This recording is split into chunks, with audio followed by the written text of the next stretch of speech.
Good afternoon. Welcome to this Wednesday edition of Wire to Wire. Hello from Horseshoe Indianapolis alongside Racing Rachel on this Peony and Bucaro Handicap Day here at the track. Great to have you with us. Track announcer John Giuduli. We've got 9 carded, all main track card. Yesterday, we were one and done before the storm set and KO'd the rest of the card. So we ran one. Marcelino Pedrosa Jr. sweep the card yesterday. One for one.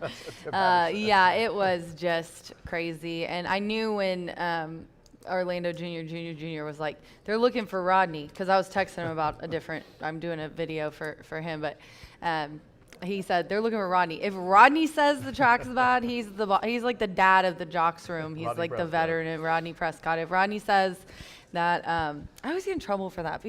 Eric Donovan from Nairo always is like, Rachel, say their last name. Not everybody knows who you're talking about. Like, good point. Rodney Prescott. So yeah, it just too much rain all at once is the problem. We can take, obviously the surface can take rain, but it just goes coming down in buckets. Your picture was serious. It was accurate. Even Louis Rabot sent me that, and he was like, "Whoa, dude!" I was like, "Yeah, I know." Well, today we've got 9 races, all main track card. Again, even the handicaps are off the turf course, and the track is labeled wet fast for the official race day forecast. Let's go downtown. Trek in with Macy Tetrick at WRTV6. Macy, storms yesterday, clouds right now, temperature-wise, upper 70s, low 80s. How does things look for our Wednesday racing program? Yeah, fingers crossed. Come on, Macy. From Indy's streaming news leader, this is a WRTV update. Let's take a look at your forecast now. A lot of clouds throughout the rest of today. Maybe, just maybe, if we cross our fingers, a little peek of some sunshine later on. Hopefully you're comfortable right now because temperature is very stagnant in the mid-70s as we head through the remainder of the day. That's a big difference from where we've been recently, and I'm sure you've also felt that the humidity has dropped as well. As we look to the end of the week, we will start to see some of the clouds breaking, so sunshine before we get to the end of the week, with temperatures climbing through the low 80s. Back to you, John. All right, Macy Tetrick there, WRTV6. Appreciate the forecast. Stagnant, but an exciting racing card on tap for all of you here today. Speaking of exciting, by the way, going back to the Grade 3 Indiana Derby, Tip Top Thomas, Johnny Velasquez, Hall of Famer, won here for trainer Todd Pletcher, the Grade 3 Indiana Derby. Won this morning. Jones yesterday did Tip Top Thomas, holding on there, got the brotherly shove to the finish line. I saw you shared that. That was a good one. Push came to brotherly shove. Yeah, there you go. Pushing to brotherly shove. I'm just so excited about all of these finishes from the Indiana Derby. I'm so glad that you keep it top of mind, because with everything I do, it's nice to see that John follows the outside of this track for me, because if not, I don't think I would know anything that was going on. Sparky Jones, that was the prep for the Grade 1 yes. Pennsylvania Derby, so we'll be rooting Tip Top Thomas on down the road there. Will. Yeah, next month in Philadelphia. Today's contest, by the way, we just want to remind everybody, Wednesdays are for winning after all. Racing Rachel's heads up, all of That's you me. Warriors. That's nice me. group. Come yeah. out to Look, play. We got a nice group joining us here up in the clubhouse, First Floor OTB. You can check out those free tip sheets. Sign up for today's contest every Wednesday. Pick your way to the $2,000. That's the top grand prize. This contest all the way through closing week in November. Yeah, and this is only for people on track. It's completely free. Head on down to the First Floor OTB to get your entry. That must be in by race 3. We give away we pay out the top 3 finishers. First is $100, $75, and $25 for third.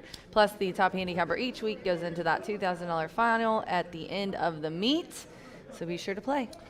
Speaking of 3, week 3 of the Grace and Grass Challenge. It's been a challenge. I mean, weather-wise, it's been a challenge to get on the turf course. Yeah, it's not making money. The challenge is getting to play the contest. Getting to play the contest. But today, including the handicaps, there's the lineup. We've got an all-star lineup of handicappers taking part in the Grace and Grass Challenge, and including our very own Racing Rachel and Brian Aragoni. But again, today, including the Peony and Bucaro handicaps, they will be run on the main track over the mile and 16. So. Tomorrow, hopefully. Even Macy said, fingers crossed weather-wise, and we'll see what's in store for us tomorrow as we wrap up the race week, because there's no live racing here Friday, Saturday, Sunday. Yeah, we're going to try tomorrow. Hopefully we can dry it out today, as Eric said, and we'll get to try to raise money for equine research. But you can donate. Go to their website. And there's a code right there. It's very easy to give to, and it's a wonderful charity.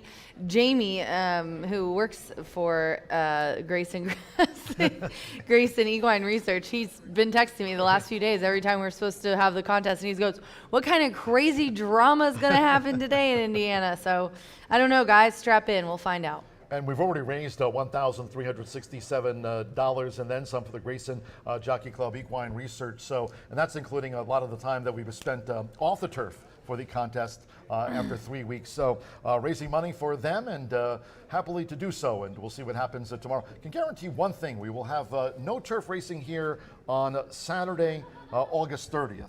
Yes. It's an all quarter horse card here. So no racing this weekend, but we will have racing next weekend, and it's a quarter horse card. And new change. JJ can't come either, so I text Louis Rabeau. He's going to try to come hang out with you guys.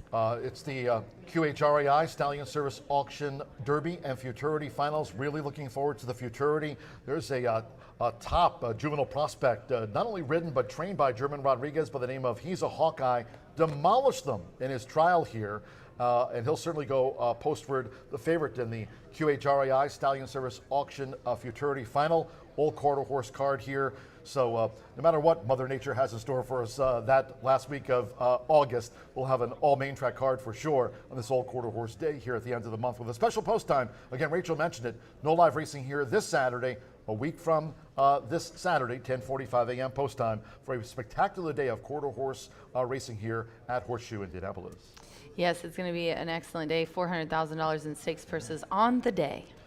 Today, a couple of handicaps. We'll start off with the Peony handicap, followed by the Bucaro handicap. Then we'll close the card with a quarter horse dash. That'll be covered by Martha Clausen around the 6 o'clock hour. We kick off the card here at 2:10 p.m. Eastern. Again, a wet fast track to handicap. So for only the second time in its 22-year history is the Peony to be run on the main track. Won last year by Sand and Sea, and that mare is back. A win today in the Peony for trainer Riley Mott. Jaime Torres will ride Sand and Sea, the defending champion, would put that mare over the $500,000 earnings mark. There are some scratches from one of our premier races, one of the two on today's card. Yes, there is. We do have a scratch of the one, Spotty Showers, in the 7th race. Do want to tell you some of Tammy's notes. They're always very interesting, but today it was formerly the Florence Henderson, and I remember back before Eric when it was, Florence Henderson, and she's from Indiana, actually, and it's only been off the turf, as you said, a couple times. So 40,000 growing to 6 figures in 2016, and former the Indiana Horse of the Year Lady Foghorn won this race, which is me and Tony Granitz, her trainer, called her the Beast. She was also one of my favorite Indiana breds. And then I was going to show Sand and Sea's replay from last year, but I just thought let's talk about my top selections, and we can talk about those in depth a little later with Jimmy Mack and Brian Aragoni. We're all three going to be going over these handicaps, but a very, very nice group here going postward in this race. And as I said, I'll just talk about my top selection. I have 10, 3, 2 in here. I'll go into depth about the 10, but I did want to mention Rafaela likes an off track, and Michelle kind of wanted it to rain today because of that, so keep that in mind. But I did put now we know. Yeah, yeah. I went for Crosley on top, the checkered flag in June on the 25th of this year. It was race 7, and she was on the slop. That was sprinting, however. So do we have that replay ready to show of her checkered flag start? It was a sprinting race. There it is. $100,000. She put up an 81. She had Sammy aboard. Sammy's up again today. He's ridden the last couple of times. Now we are going 2 turns today, but as you can see, I think she really liked the slop. She's the 3. Is she on the outside? Where is she? Oh no, did she get second in that race? Crosley. Didn't Crosley win? Yeah. Okay, maybe I looked at the wrong one. Oh, I did. I looked at, she was post position 3 in her last effort. I'm so sorry, guys. You're right. She was the one. She looked really good doing it in the slop there. So we're going to go back. And then I did look last year in the fall at the Lady Foghorn. She was second.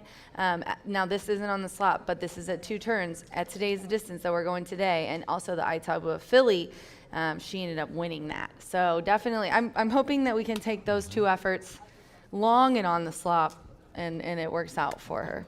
Just want to mention, Scratch the One Spotty Showers, also the 5 Best Cupcake and the 14. Oh, I didn't get the 5. Yep, Gio's Baby Girl, also a non-runner. 1, 5, and the 14 scratched. Thank 13 you. Americana Anna draws Throws in. it all in. So Evan Roman rides the 13 Americana Anna. So Michelle's got 2. And second to Sand and Sea last year. Louder Than Words is back. You've got Tony Granitz, Marcelino Pedrosa Jr. It's a wide open race. Yep, he went 1 for 1 on yesterday's card, did Marcelino.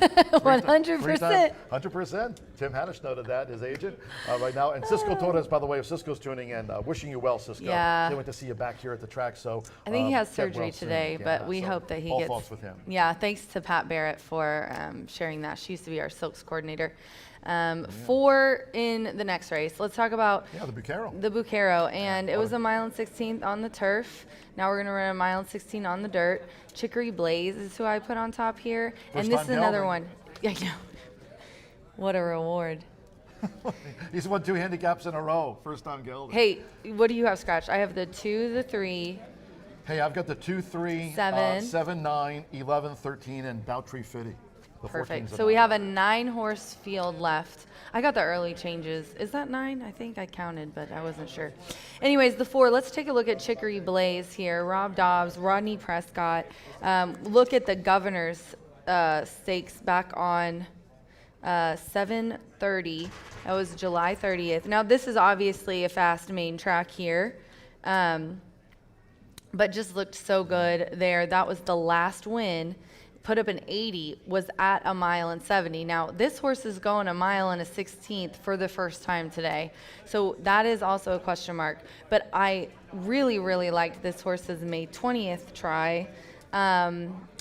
It was a mile on the slop, so routing on the sloppy track in an allowance, put up a 79, and was beaten just a neck, barely, with Rodney Prescott aboard. Rodney has strictly ridden this one, as you can see. Let me see if I can get the number right today. What post position is that? 3. It's a 3. You're better at number 4. Yeah. Nope. Number 3, right? Oh, Chicory Blaze is the 4 here in this race, because this goes back to this sloppy track win that you mentioned here. Or was the battling finish as they came down to the line here on May the 20th. Sloppy track, and just came up a neck short that day. But neck short. I mean, Chicory Blaze is the top handicap horse, here in 2025. Those 2 handicap wins and the Governors and the Snack, and just missing on a sloppy track here over the mile of 3 starts back as we took a look there at that race in May. Yeah, I watched those yesterday, and I just thought, hey, let's look at some sloppy form for some of these horses. Let's see who runs well on and off track. And Chicory Blaze is a 3-year-old colt that I think has a lot of talent. Now, obviously, it happened yesterday. Beaten 4-year-old, beat some olders, or the day before yesterday when we actually got to run a whole card. And so definitely something that I don't take a lot of people do, younger horses against older, but I don't. First time gelding will be Chicory Blaze. We'll see, by the way. Rachel mentioned the Peony was formerly named the Florence Henderson, the Bucaro handicap, formerly named for A.J. Foyt, of course, when we think about here. Yeah. We think about the Brickyard. IMS, baby. Indianapolis Motor Speedway, and those great accomplishments by A.J. Foyt, and talking about Indy cars. Also want to salute the race, the Bucaro handicap, named for, wow, I mean, the top all-time winningest Indiana bred in history. Earnings of over $947,000, campaigned by Tim Gleishaw. Took Bucaro over to England for a try at Royal Ascot, and acquitted himself very well, did the Indiana bred champion Bucaro. If you'd like to follow him, by the way, on X at Bucaro Stud. Now that stallion standing in New York. Yes, and that was so worth it just to see Tim Gleishaw in a top hat. That was the highlight of my life. Royal Ascot. Yeah, it was. That was worth it for sure. So yeah, thanks so much to Timmy for these. Fernando, who's is our top jockey. He rode him in 2 back-to-back Breeders' Cups. So very, very nice horse. Another one of my favorites. Very excited to see what we do today. 63 wins for Fernando de la Cruz, tops the leaderboard going into our racing program here today. All time, Fernando de la Cruz and Rodney Prescott, because you mentioned Rodney, and of course Chicory Blaze going postward there off a couple of handicap wins in the Bucaro handicap. All main track hard, but it's a nice one. Don't forget, we've got a couple of pick 5s with that low 11.99% takeout, of course. No horseshoe hat trick, all turf pick 3 with an all main track card here today. And we're labeled wet fast, but weather-wise, cloudy skies. Maybe we'll see some pokes of the sun throughout the course of the afternoon, and temperatures in the upper 70s, low 80s. So a nice summer day for a couple couple of premier races here as part of a 9-race card. Thanks to our big sponsors this year, Woodford Reserve, Tequila Herradura, also Breed Development, and Murphy Trailer Sales. They are the Winner's Circle sponsor. Who's going to make it to the Murphy Trailer Sales Winner's Circle after the Peony Handicap and the Bucaro Handicap? We will find out later today. Terrific customer service and loyalty since 1984. You can reach out to them on your Rotary at 765-361-8803. Give them a call. Murphy Trailer Sales. Hitch your wagon to a true winner. B&H Electric, I just made that up too. I love it. B&H Electric, they've got locations That's in why town. you're that's why you're the best track Well, announcer in the entire country. You raise my game. Also in Bloomington, B&H Electric, they are our tote board and starting gate sponsor. They're on the web, www.bh-electric.com. Great sponsors here with us back again in 2025. Indiana's Giant Hubler, they're with us here this year. They've got locations in town in Shelbyville, also in Franklin. You can check them out on the web for yourself. Maybe drive home with a truck. If you bring home a lot of winnings from today's racing program here at Horseshoe Indianapolis, go visit them in town or in Franklin and on the web at drivehubler.com. We're also on social media earlier today. Had to mention, of course, Ombudsman winning the Juddmonte International at York. They're in the Namesmire for Godolphin. Nice. Yeah. Also the Gosdens. Very exciting there. So I put that on my Mr. access. Euro. Yeah, Mr. Euro Racing. Damon Thayer will give it a like. Damon will get At it. John G. Dooley also mentioned that we're wet fast today. Who's Damon? Racing When he's going to Rachel come see us? on X at Racing Rachel M. There's the invite, Damon. Martha Clausen, she'll be along later today in the 6 o'clock hour talking about our final quarter horse dash of the day. And Brian Aragoni, Mr. B analyst, part of the great broadcast team here for racing at Horseshoe Indianapolis in 2025. Also social media, don't forget to follow the track at HS Indy Racing. Like we know all the guests here in the clubhouse are just about to do. They're picking up their phones, they're checking us out on X. We're on Instagram as well at Horseshoe Indy, and subscribe to our YouTube channel at Horseshoe Indianapolis Racing. We are there on YouTube. Smash the like button. Just inside a half hour away from the first of the day on an all main track card, 28 minutes to go until the 2:10 opener. Main track is labeled wet fast. Quick commercial break here on this Wednesday edition of Wire to Wire. And we'll be back with B. Yeah, the B block. Brian Aragoni talking about the 50-cent early pick 5. We're done. He's going to hit one Have today. fun. I can feel it. Bye for Bye now. for now.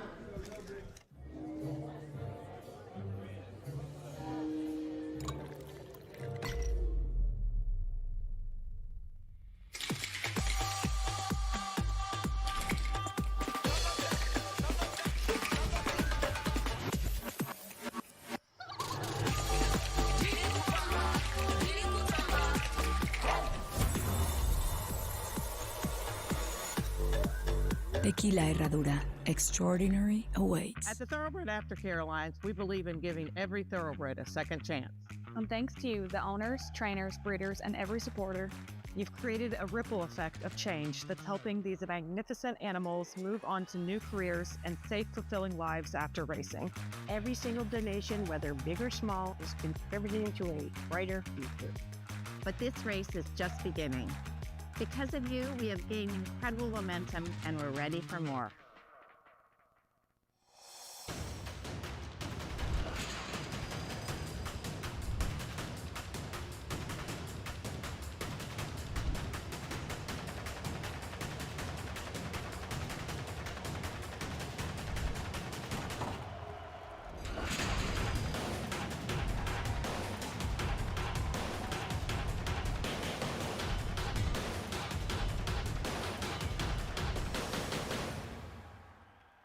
You try and give them the best opportunity. And I don't know so much that it's just because it's girls, but.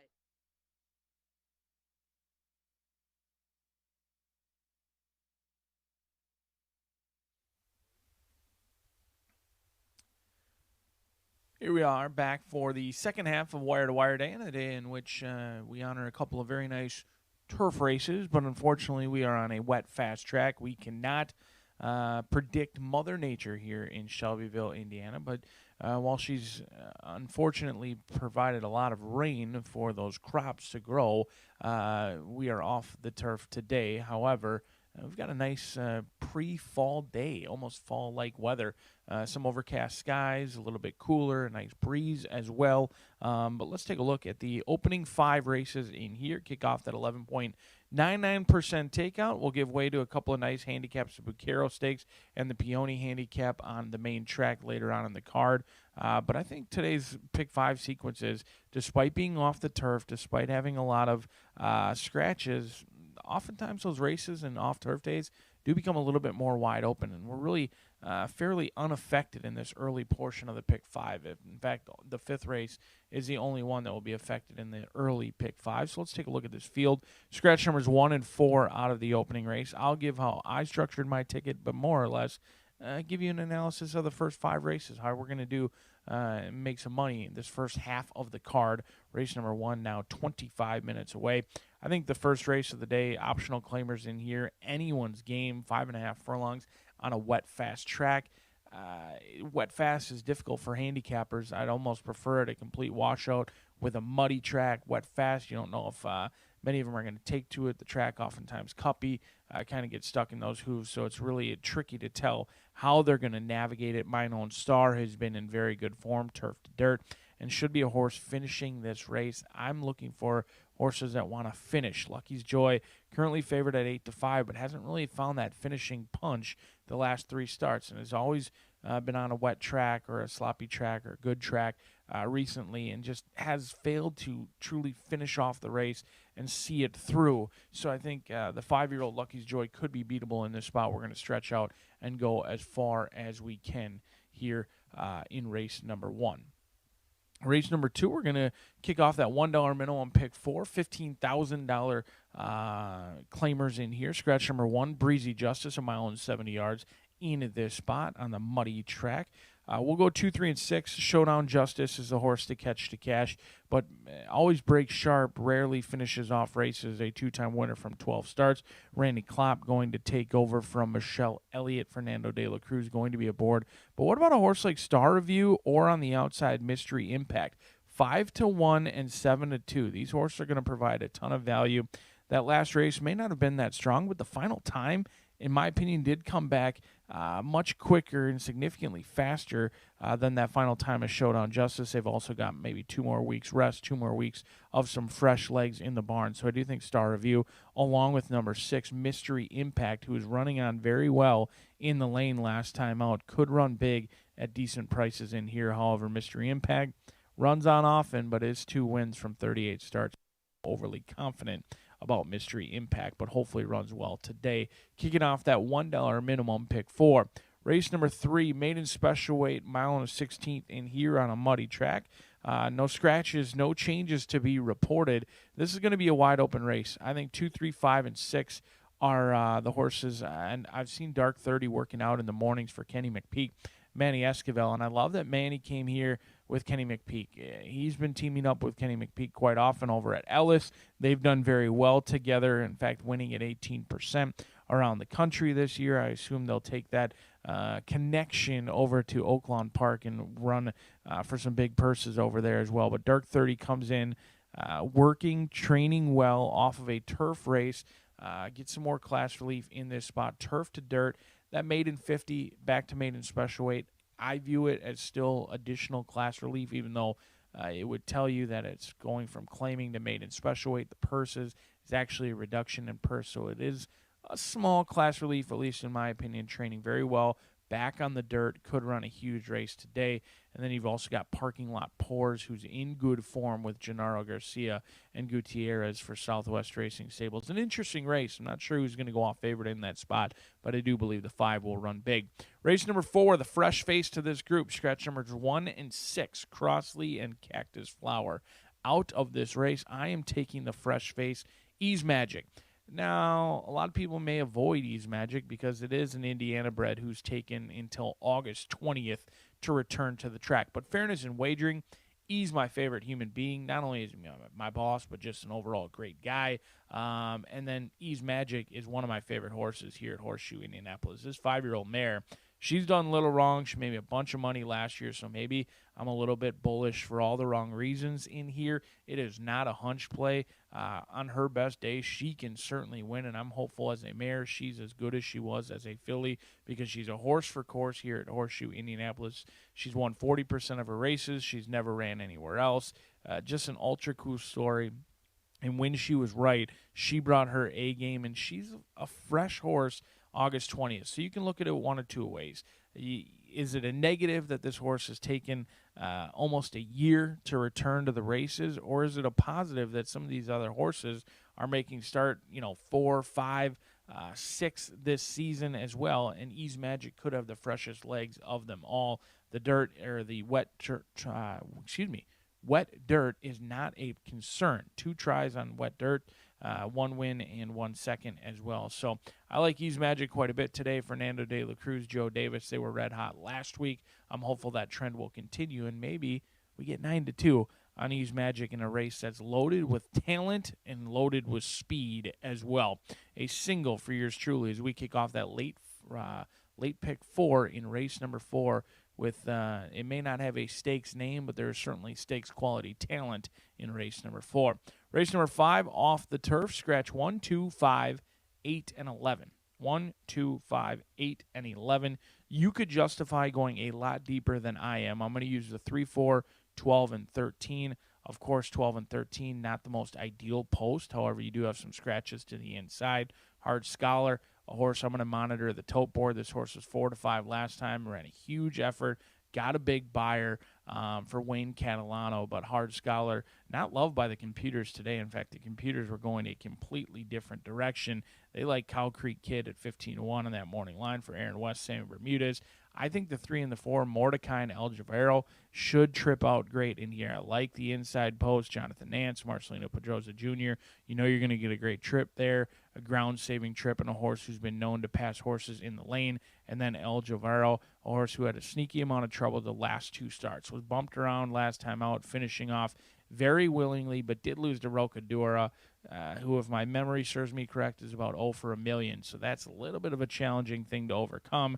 And then El Javero also was in between horses in an uncomfortable spot throughout on July 1st as well. So those 2 certainly have upside. I expect the money to come in on your outside runners. We'll see how it plays out as we are about 18 minutes away from kicking off the Peony Handicap and the Bucaro Handicap Day here at Horseshoe Indianapolis. Unfortunately, the Mother Nature did not cooperate. However, the races will go on. We're going to be on the main track for the Indiana Breds running for $100,000, the big money this afternoon right here at Horseshoe Indianapolis. You've made it halfway through your week. Time to get rewarded with some big payouts here at Horseshoe Indianapolis on a Wednesday. Good luck today.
Good afternoon from Horseshoe Indianapolis.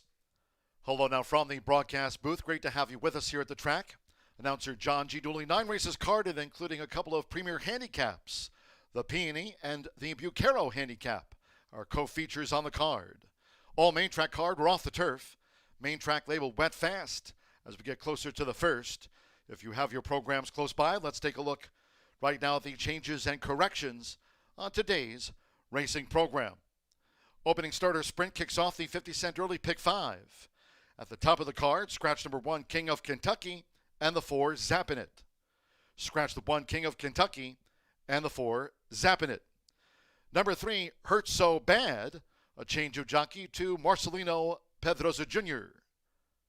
Marcelino Pedroza Jr. rides number 3, Hurt So Bad, and the starter sprint opener. In the second race, scratch number 1, Breezy Justice. Wagering note, there'll be no superfecta.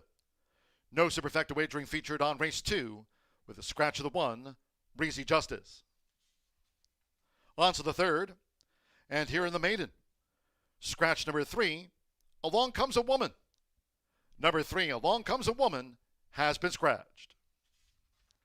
The fourth race starts the 50-cent late pick 5. The pick 5's here with a low 11.99% takeout. Scratch from the sprint. The 1, Crosley, runs later today in a handicap and take out the 6, Cactus Flower. There'll be no superfecta wagering. No superfecta, scratch the 1 and the 6.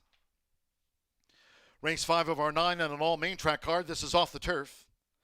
Race 5 maiden will be run over the main track at 1 mile and 70 yards. Note the new distance there.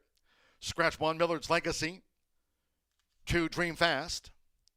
Take out number 5, Jackson's Buddy. Scratch the 8, Special Gift Card. And scratch 11, He's All Out. Scratch the 1, 2, 5, 8, and the number 11. Number 9, Lookout Kid, a jockey change to Alex Achard. There's a jockey change. Alex Achard rides number 9, Lookout Kid. A couple more additions. The 12 Hard Scholar. The ownership should read Tracy Friederich. Tracy Friederich, the owner of record for the 12 Hard Scholar. And equipment note 13 Cow Creek Kid, blinkers on. Blinkers on the 13 Cow Creek Kid. Number 14 Money Monday also draws in. 13 and 14 both run. In the sixth race, scratch from the mile. Number 2, Americana Anna, and 5, Enchanted Melody. With those scratches, no 10-cent grand high 5. Scratch the pentafecta, and the numbers 2 and 5. Following the mile, the first of our handicaps, race 7 at 5:16, the Peony. Scratch number 1, Spotty Showers. 5, Best Cupcake. And take out number 14, Gio's Baby Girl. Here, number 13, Americana Anna, will run. Americana Anna, the number 13, draws into the Peony handicap. Over the mile and a 16th, scratch the 1, 5, and the number 14. Our second premier race on the day, race 8, the Bucaro. Scratch the 2, Anchorman. 3, Jailhouse Justice. Take out the 7, Just Happy to Be Here. 9, Leading the Charge. Scratch 11, Jeopardy Theory. 13, Zach, and 14, Bowtree Fitty. The Bucaro handicap on the main track over the mile and a 16th.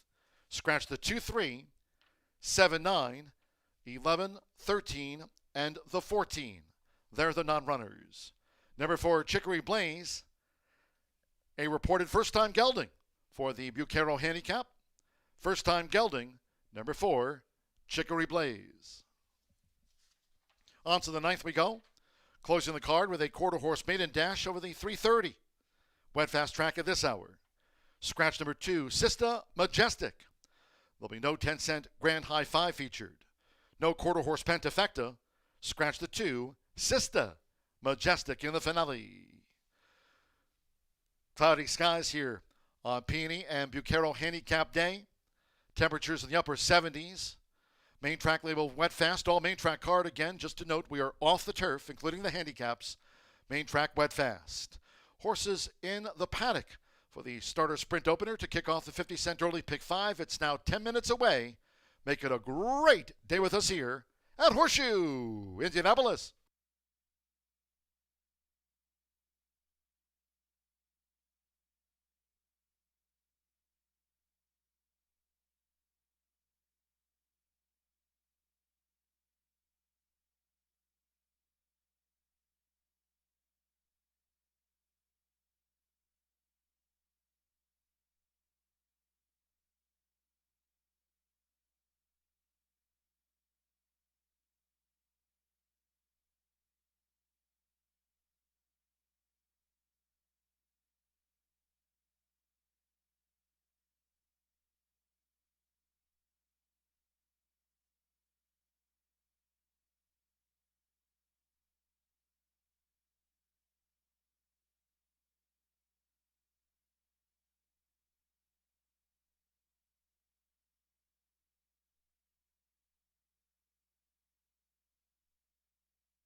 Horseshoe Indianapolis paddock judge Brandy Bell with the call for riders up.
The horses called postward for the first race. Starter sprint over the 5.5 furlongs here at the top of the card. A field of 6. Scratch the 1 King of Kentucky and the 4 Zappin' It. Scratch the 1 and the number 4. Number 3 Hurt So Bad. The jockey Marcelino Pedrosa Jr. won the opener here yesterday. Marcelino Pedrosa Jr. rides 3. Hurt So Bad here on parade. Race 1 of 9. With exacta, trifecta, superfecta, double pick 3 and start to the 50-cent early pick 5 on an all main track card. Off the turf and the main track at this hour, labeled wet fast. 3 minutes to post time, 3 minutes.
We're less than 1 minute away from post time for the starter sprint. Begins the 50-cent early pick 5 on an all main track card. Track wet fast. You have less than 1 minute.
The horses are approaching the starting gate.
The horses have reached the starting gate. It is now post time. They're going in. Joseph Romero with Doro's Wish.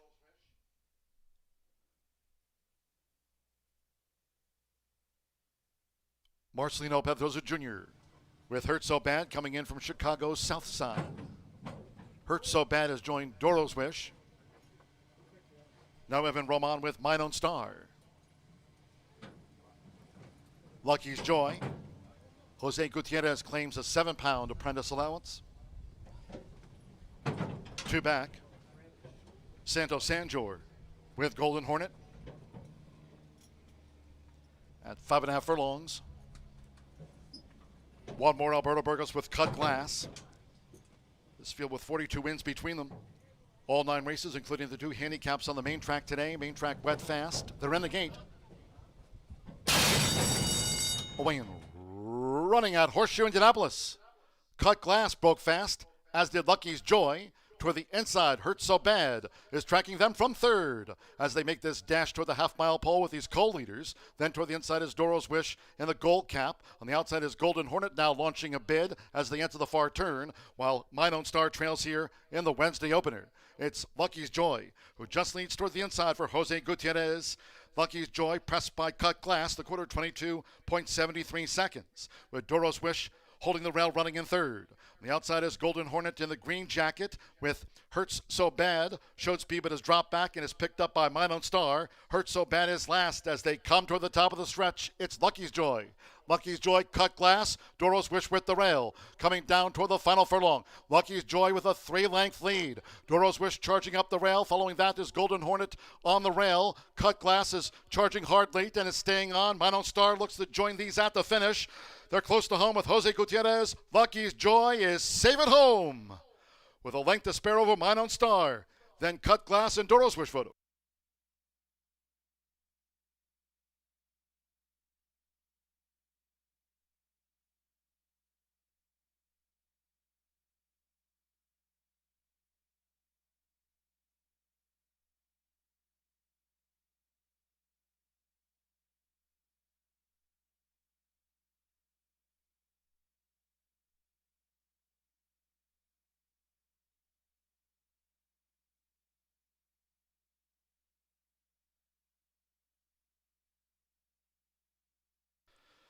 104.24 after the starter sprint, wet fast track. 104.24, 6-5, and then a show photo. Here's the slow-mo. 6, Lucky's Joy first. 5, Mine Own Star second, and third's up to the judges. Lucky's Joy, Jose Gutierrez, claims a 7-pound apprentice allowance. Takes out the starter sprint for John Harron at 8-5. Lucky's Joy, the first favorite home.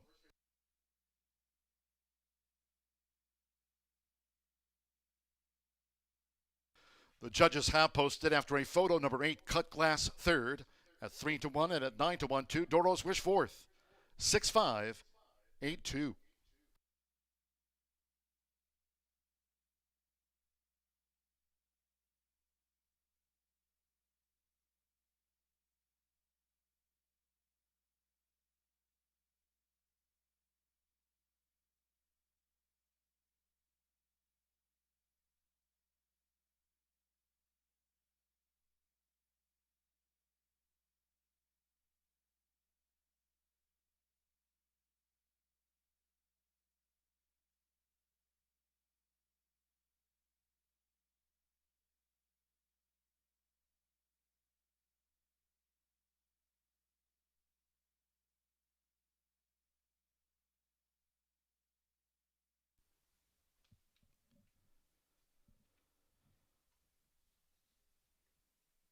Returning to the Murphy Trailer Sales Winner's Circle, number 6, Lucky's Joy with Jose Gutierrez. Lucky's Joy is a 5-year-old chestnut gelding by I'm So Lucky out of Joyous Lady by Keela. The now 6-time winner, racing for Harron Thoroughbreds LLC, of trainer John Harron. Horseshoe Indianapolis congratulates the winning connections of Lucky's Joy. Paid 8-5. Race 1 official. First results in 6-5 exacta. Paid $11.20. 50-cent trifecta. 6-5-8, $12.65. With Doros Wish fourth, the 10-cent superfecta. 6-5-8-2, paid $7.08. In the starter sprint, the 1 and the 4 were a couple of non-runners. Favored first. 6 faced the starter. 104.24, track rated wet fast. All main track hard. Now 21 minutes away from race 2. And the next one, scratch the 1, Breezy Justice. There'll be no superfecta wagering. No superfecta featured on race 2 after the scratch of number 1, Breezy Justice. Exacta, trifecta, double pick 3 and start to the $1 early pick 4. Post time will be at 2:40 in all cases if you can. Please do try to make your Horseshoe Indianapolis selections and wagers today early. Thank you. Coming up in just a moment, our first race replay of the starter sprint. Hope you had a bet on Lucky's Joy.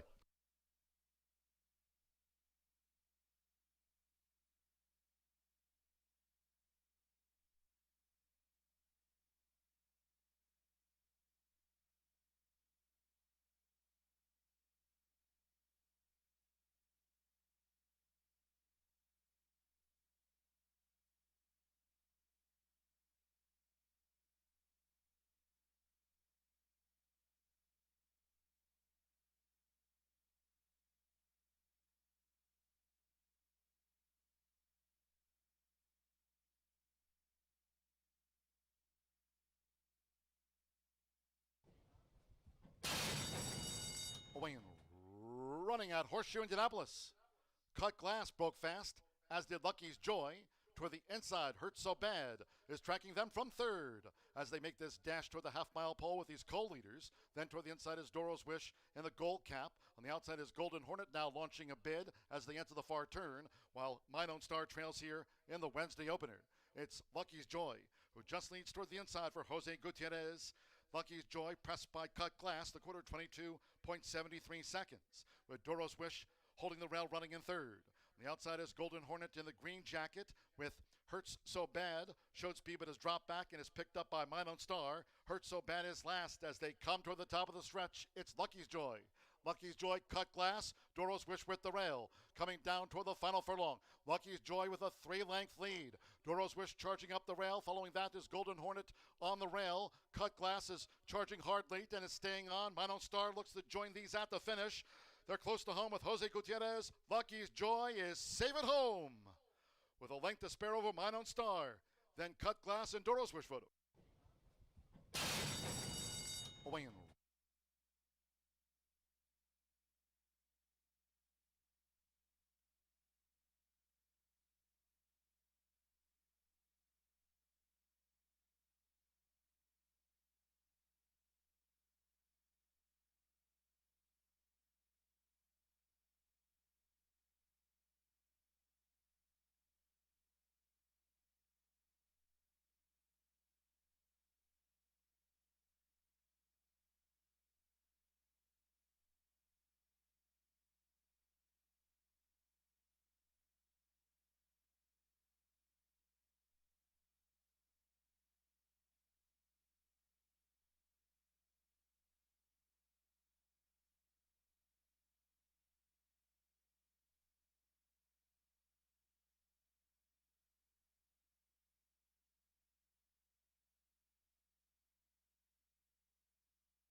explosive speed and first-class power as America's fastest athletes step on the track for Quarter Horse Stakes Day, Saturday, August 30th at Horseshoe, Indianapolis. Enjoy numerous activities, including trackside promotions, contests, free kids activities, and more. Racing gets underway at 10:45 a.m. with ample seating indoors and under the new awning. It's all happening Saturday, August 30th at Horseshoe, Indianapolis, located off I-74 at exit 109 in Shelbyville. Look for more info at HS Indy Racing. When it comes to horse racing, you can never have too much information. With Twin Spires, you can place your bets with confidence. Whether you use handicapping insights like our Brisnet speed ratings, prime power and past performances, the guidance of our experts' top picks, or just choose a name that catches your eye. Yes! No matter how you pick your horse, bet with Twin Spires. And now you can race to victory with Twin Spires tournaments.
Off and running here at Horseshoe Indianapolis. Favorite comes home to score in the opener. We'll see if that trend continues. About 12 minutes away from race number 2. Kicking off the $1 minimum pick 4, 15% takeout, one of the lowest takeouts in the country into that pick 4. Let's take a look at this small field, 5-horse field going to the starting gate, 1 mile and 70 yards in here, running for a purse just under $20,000. You'll have a heavily backed favorite in Showdown Justice in the 2-hole, but I'm going to go to the outside runner in here. Mystery Impact, 2 for 38. Not a boat of confidence with a running line like that. Only 2 victories, averaging once every 19 starts thus far. However, I liked how this horse ran last time out. That final time that Jenny's Benet put up as the winner that day was pretty impressive. July 17th, 139.71 on a track similar to this one. It was a track listed as good. has had some minor success on a wet surface with a second from 4 starts. But most thing I liked was that this horse was very wide, drew the outside last time out, was stuck 5 wide in a 7-horse field, and then was running on very admirably in the lane, was closing good ground late, was never a threat to Jenny's Benet, who did win rather easily that day. But Mystery Impact was certainly in there with a big chance and was trying very hard. If the speed does back up, the 6 will absolutely be running on in this spot. But the bettors are making this a 1-horse race right now with Showdown Justice, a 5-year-old Bay Gelding, who's a 2-time winner from many less starts than the top selection, only 12 starts, has gone through the conditions relatively quick for this 2-time winner, and now Randy Klopp takes over the training duties from Miss Michelle Elliott off of a good 4th-place finish last time out. It was a 9-horse field, ran very hard up front, broke sharp, did all the heavy lifting on the front end, and was pressed midway through the turn that day, and did keep fighting on very hard despite finishing off the board. Didn't wave the white flag or spit the bit by any means. And you go 2 back, July 14th, took them made every poll a winning one at the $5,000 lengths. Now goes from allowance to claiming, getting class relief, and oftentimes when you couple in class relief with early speed, they can carry that speed a little bit further than they did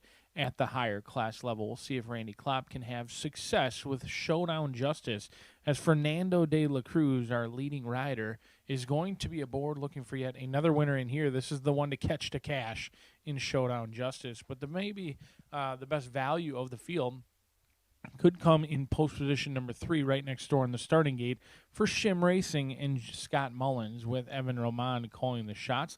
This 9-time top 3 finisher in here exits the same race as the top selection. I just think that race, July 17th, could potentially be live, won by Jenny's Benet. It was a 1-horse race throughout. Star Review, it showed minor speed and then kind of just stayed on evenly in the lane. Does like to have some pace to chase and should be in that second flight just off of Showdown Justice. So if the 2 does stop, Star Review should get first run in here. Push those earnings up over $80,000 with any success today. And it hasn't been all that long since this horse has won. Does have a second June 24th and got the non-winners of 2 win by a neck on June 3rd as well. So in good form, like what I see down here in the walking ring, certainly looks the part. Evan Roman does not need a map to our winner's circle here at Horseshoe Indianapolis. Either does Scott Mullins as well. A horse in good form who should get some pace to chase. Can anyone catch Showdown Justice? We're about to find out 7 minutes away from race number 2.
The horses stepping onto the track for the second race.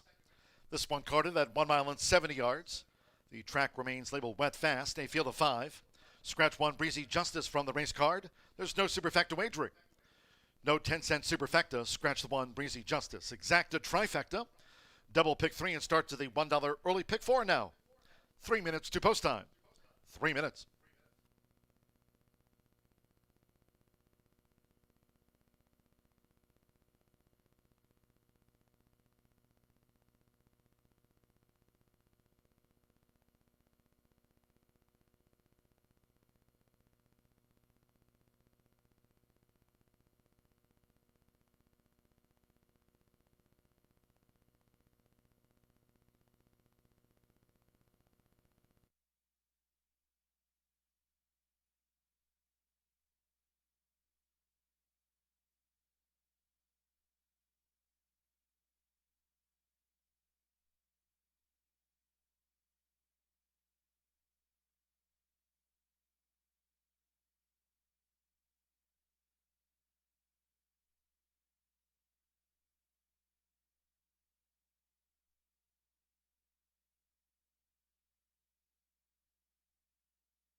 Late scratch, number 4, Booming.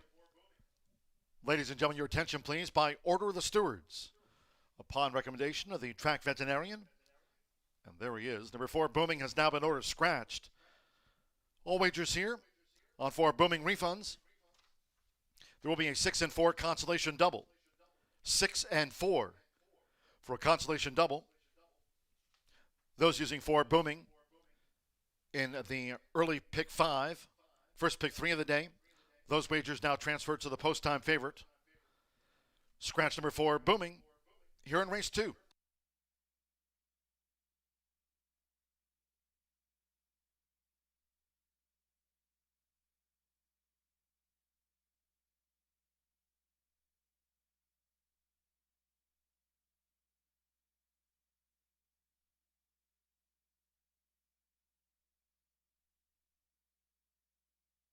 Less than 1 minute to post time. Less than 1 minute now.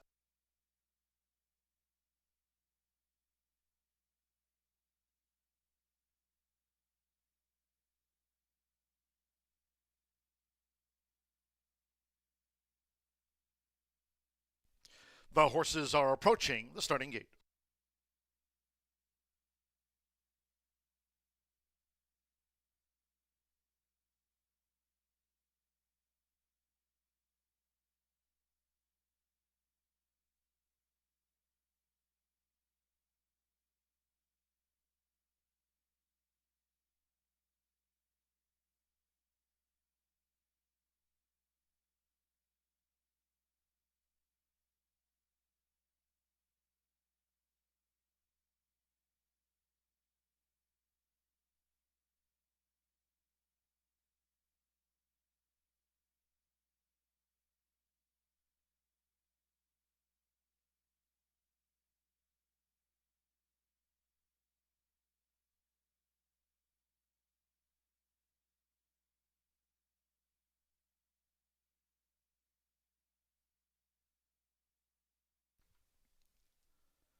The horses have reached the starting gate. It is now post time.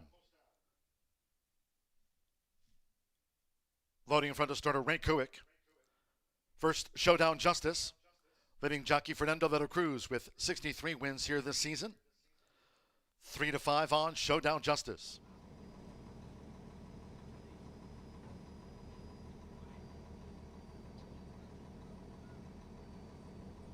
Evan Roman with Star Review has joined Showdown Justice in the gate. Sammy Ramirez with Unbridled Victor. Again, number 4 Booming was a late veterinarian scratch. The 4 non-runner and 1 more, Marcelino Pedrosa Jr. with Mystery Impact. At 1 mile and 70 yards, seconds of the day, they're in the gate. They're off. Showdown Justice sharply away. Unbridled Victor in the red helmet, Star Review and Mystery Impact, and that's the quartet as they make their way into the first turn. With the rail for Fernando de la Cruz, Showdown Justice has pole position with 7 furlongs to run. It's Showdown Justice who leads by a length and a half. Sammy Ramirez and Unbridled Victor pursues as these Indiana breds go to the back of this wet fast track. With Evan Roman, Star Review is running in third, and into the hands of Marcelino Pedrosa Jr., Mystery Impact is last of the 4. 24.32 lead seconds, it's Showdown Justice. Going up the back, Showdown Justice, nice and easily out in front here for Fernando de la Cruz. It's Showdown Justice who continues to lead Unbridled Victor, staying close to the front runner. Showdown Justice and Unbridled Victor 1-2. Now as they go past the half-mile pole. Mystery Impact up 1 spot, and Star Review has been relegated to last. It's Showdown Justice, Unbridled Victor, Mystery Impact, and Star Review. Half mile, 48.76 seconds. They round the far turn that way. Showdown Justice at 4-5, the favorite led, but has now opened up a 3-4 length lead on Unbridled Victor, who's suddenly hard pressed. Mystery Impact starting to gain now into second. Unbridled Victor's drop back, and Star Review as they come past the quarter pole. And here's Mystery Impact, who looms up now for Showdown Justice. They straighten away after 3 quarters in 1 minute 13.83 seconds. Marcelino Pedrosa Jr. with Mystery Impact. Fernando de la Cruz rousing Showdown Justice. Showdown Justice has responded to the pressure. Showdown Justice kicks to a length lead now from Mystery Impact, who's fully stretched by Showdown Justice. Showdown Justice for Fernando, 1-2. Mystery Impact was kept at bay. Star Review and Unbridled Victor.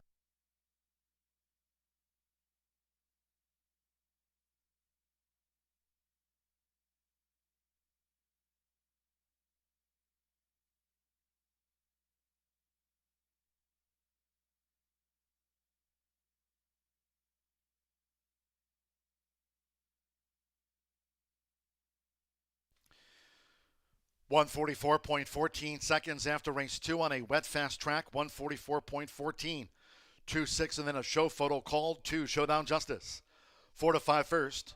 6 Mystery Impact at 5-2 was the runner-up. Fernando de la Cruz with his meet leading 64th. Here for Randy Klopp, a Willowbrook Stables win.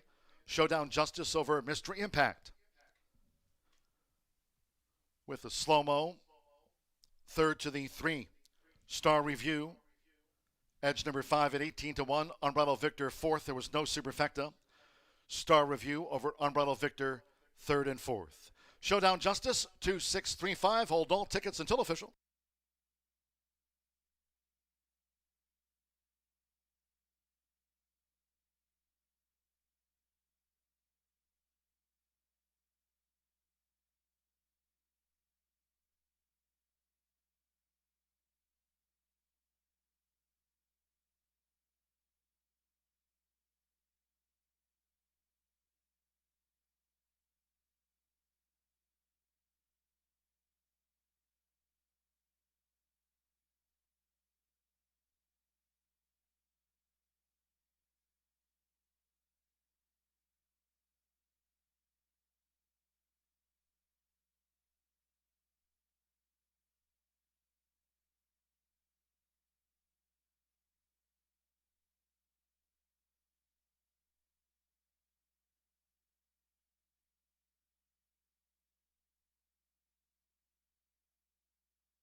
The winning groom leading into the Murphy Trailer Sales Winner Circle, the 2, Showdown Justice with Fernando de la Cruz.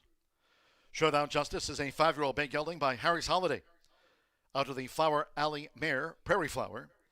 Randy Klopp trains now for David Diamond's Willowbrook Stables Limited. Horseshoe Indianapolis congratulates the winning connections of Showdown Justice, race 2 official. The 2-6 Exacta paid $8.80. Star Review was 3rd. The 50-cent trifecta 263, $3.35. The 6-2 Lucky's Joy to Showdown Justice double, $9.60. 6-4 That's a Consolation double, 6-4 paid $4.40. 1 and 4 with the non-runners. Booming the 4 was a late scratch. Refunds due on the 4 in that Consolation double. Favored first, 4 ran, 144.14 after the running of race 2. 23 minutes away from the 3rd. In the maiden fillies, scratch number 3, Along Comes a Woman. Number 3, Along Comes a Woman, has been scratched. Exacta, trifecta, superfecta, double pick 3. Post time will be at 3:14.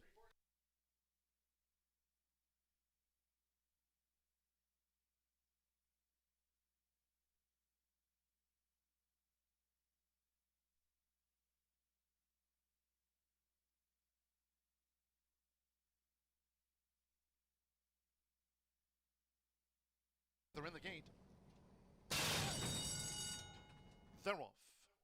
Showdown Justice sharply away. Unbridled Victor in the red helmet. Star Review and Mystery Impact. And that's the quartet as they make their way into the first turn. With the rail for Fernando de la Cruz. Showdown Justice has pole position with 7 furlongs to run. It's Showdown Justice who leads by a length and a half. Sarah Bermudez and Unbridled Victor pursues as these Indiana breds go to the back of this wet fast track, with Evan Roman. Star Review is running in 3rd, and into the hands of Marcelino Pedrosa Jr., Mystery Impact is last to the 4. 24.32 lead seconds, it's Showdown Justice. Going up the back, Showdown Justice, nice and easily out in front here for Fernando de la Cruz. It's Showdown Justice who continues to lead Unbridled Victor, staying close to the front runner. Showdown Justice and Unbridled Victor 1-2, now as they go past the half-mile pole. Mystery Impact up 1 spot, and Star Review has been relegated to last. It's Showdown Justice, Unbridled Victor, Mystery Impact, and Star Review.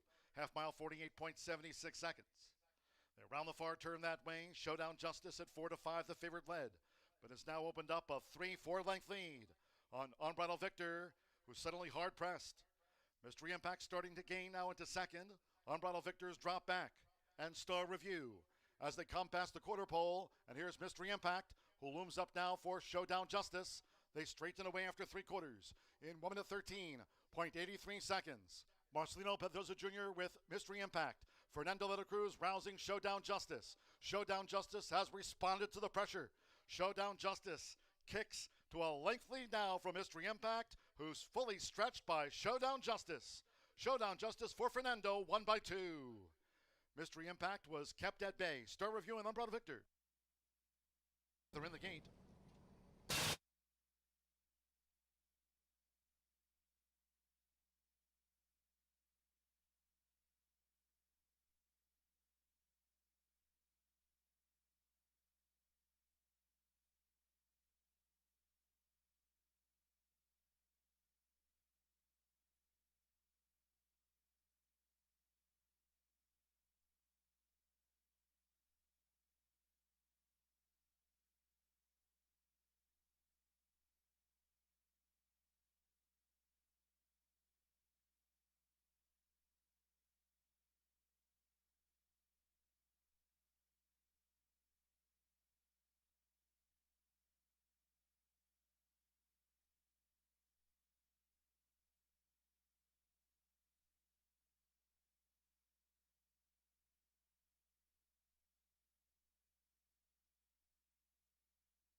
Pretty formful start here for the opening couple of races here at Horseshoe Indy. The first couple of races, horses went to the front and kind of stayed there.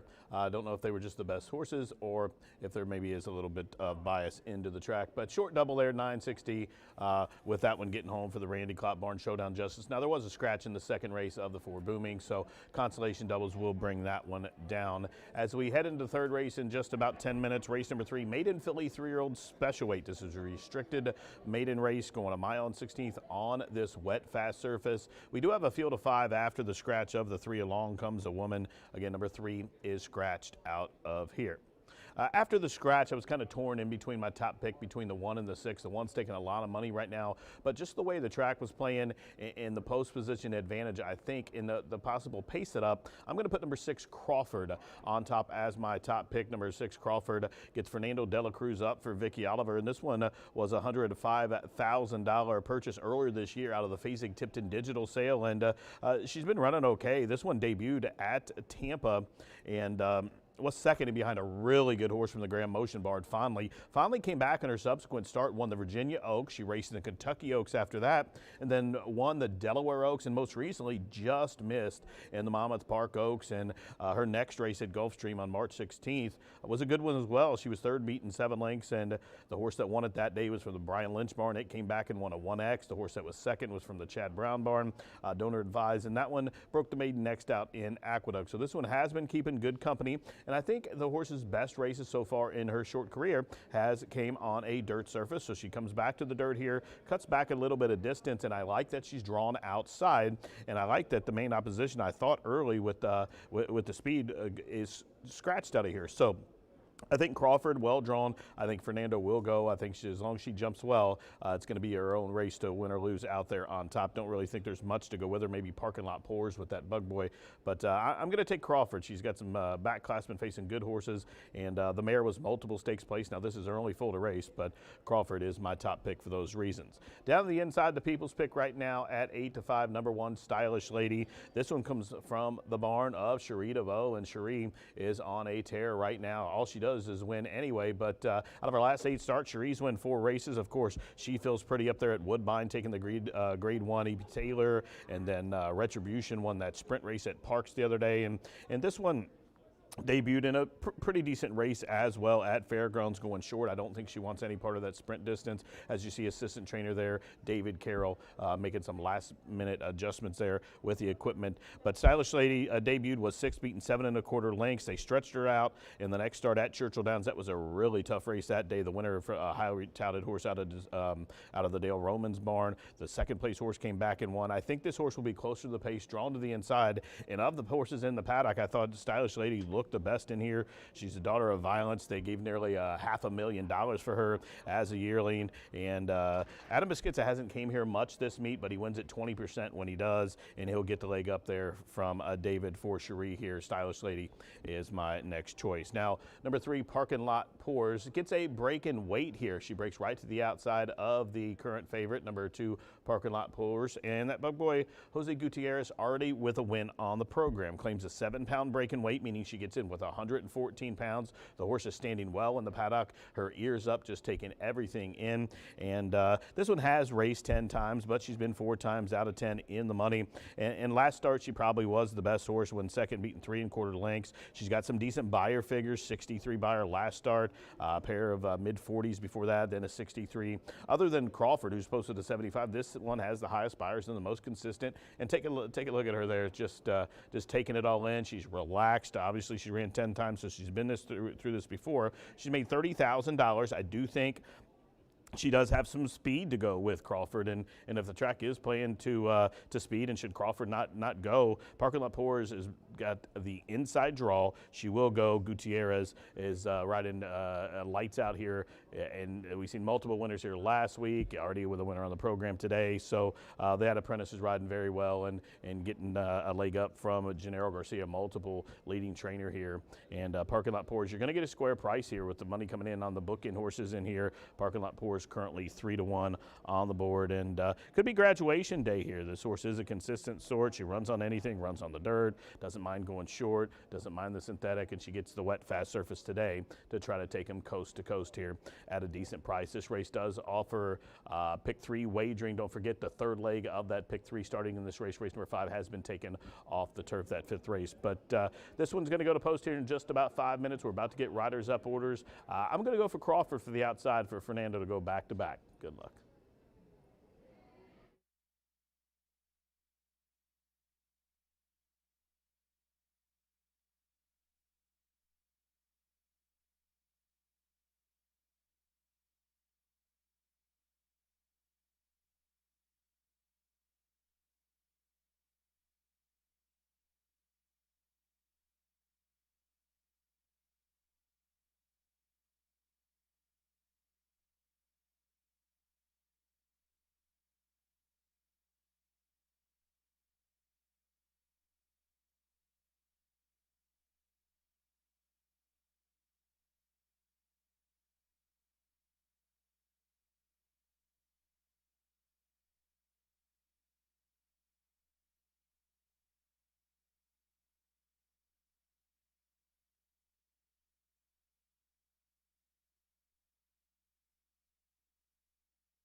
Maiden 3-year-old fillies coming onto the track now for the third race. This was Carter for the main track over the mile and a 16th, a field of 5. Number 3, Along Comes a Woman, has been scratched. Scratch number 3, Along Comes a Woman from the race card. Exacta, Trifecta, Superfecta, double pick 3. 2 minutes to post time. 2 minutes.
Less than 1 minute to post time.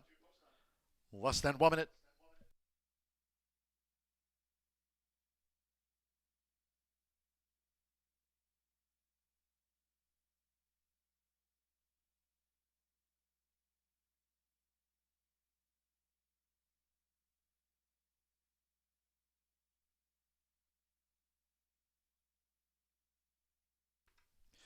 The horses are approaching the starting gate.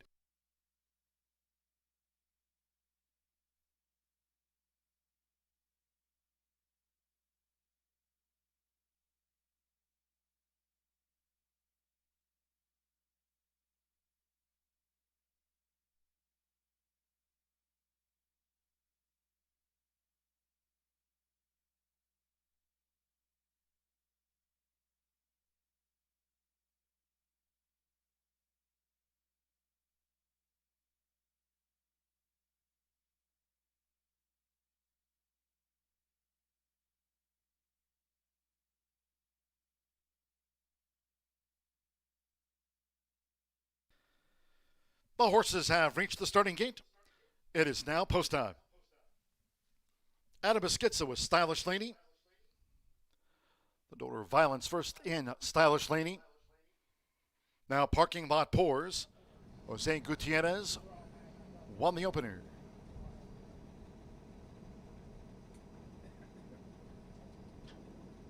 Parking Lot Pours has joined Stylish Lady. Loading underway, Eric Asmussen with Glory Be. The daughter Curlin. Two back. Manny Esquivel with Dark 30. One more Crawford. Fernando de la Cruz riding for a double. Lucky Joy and Showdown Justice are first two winners. Wet fast track, they're in the gate. They're off. Crawford broke outward. Nearest the inside, Stylish Lady is sharply away for Adam Beschizza. Right there, Dark 30, and Crawford strides up on the outside. Glory Be and Parking Lot Pours has dropped back to last year in the early stages as they line up for the first turn. It's Stylish Lady. Stylish Lady up the inside, leads as they go to the back of the track with Dark 30, Glory Be, and on the outside, Crawford. The leading quartet now at the 6.5 and 3 lengths away to Parking Lot Pours. It's Stylish Lady. Stylish Lady leads, Dark 30 between fillies, and on the outside, Crawford, who's racing 3 deep going up the back. Drafting in back of this front flight for Eric Asmussen is Glory Be, who's running in 4th, and a length and a half to Parking Lot Pours, who remains last of the quintet. The quarter 23.88 seconds on this wet fast track, and it's Stylish Lady. Stylish Lady continues to front them here for Adam Beschizza, while Manny Esquivel has Dark 30 right there with the front runner. With Fernando de la Cruz, Crawford continues a wide trip as they enter the far turn. Then toward the inside is Glory Be, and with Jose Gutierrez, Parking Lot Pours tries to take closer order. The half mile in 48.38 seconds. Stylish Lady. Stylish Lady continues to lead here, Dark 30 and Crawford. Stylish Lady coming toward the quarter pole. Then toward the inside is Glory Be and Parking Lot Pours in the red cap. 3/4 for the longtime leader, Stylish Lady. 1 minute 12.94 seconds as these maiden 3-year-old fillies turn for home with Adam Beschizza. Stylish Lady going for the final furlong and has opened up a lead on them. It's Stylish Lady who's now 4 lengths in front of Glory Be, who's gained second, Dark 30. Crawford flattened out, and Parking Lot Pours her charge on the outside, but they're close to home, the daughter of Violence. Stylish Lady goes wire to wire. 1 by 3 from Glory Be. Parking Lot Pours was third, and Dark 30 finished fourth.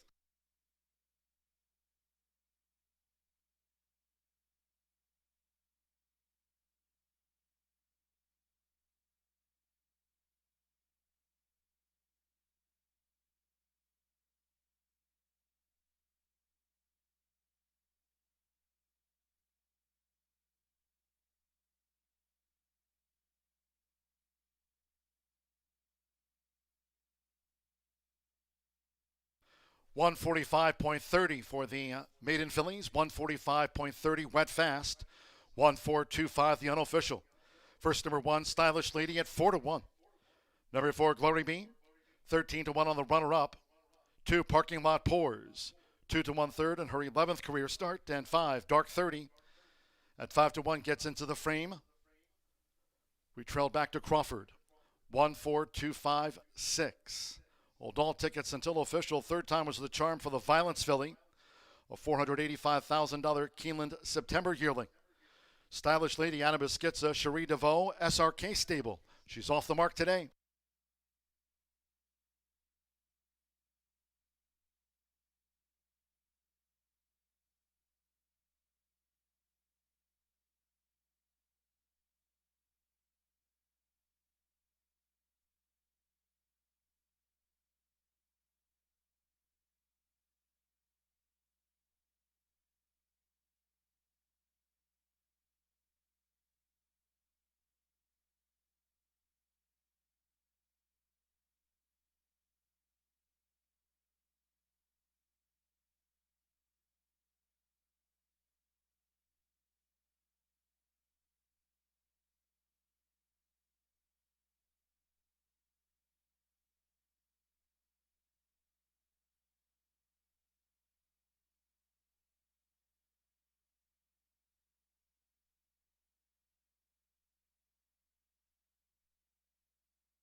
The result of the third race is now official.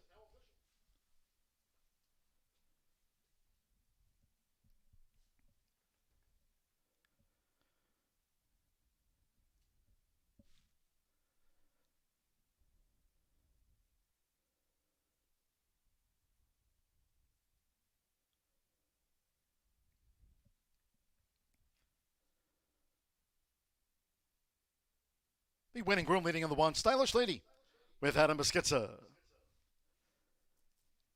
For the Murphy Trailer Sales winner circle, Stylish Lady out to the maiden fillies ranks. 3-year-old Chestnut filly by Violence. Out of Condi by Elusive Quality. Cherie DeVoe trains, assisted here by David Carroll. For Susan and Lee Searings, SRK Stable LLC. Horseshoe Indianapolis congratulates the winning connections of Stylish Lady. Paid 4-1.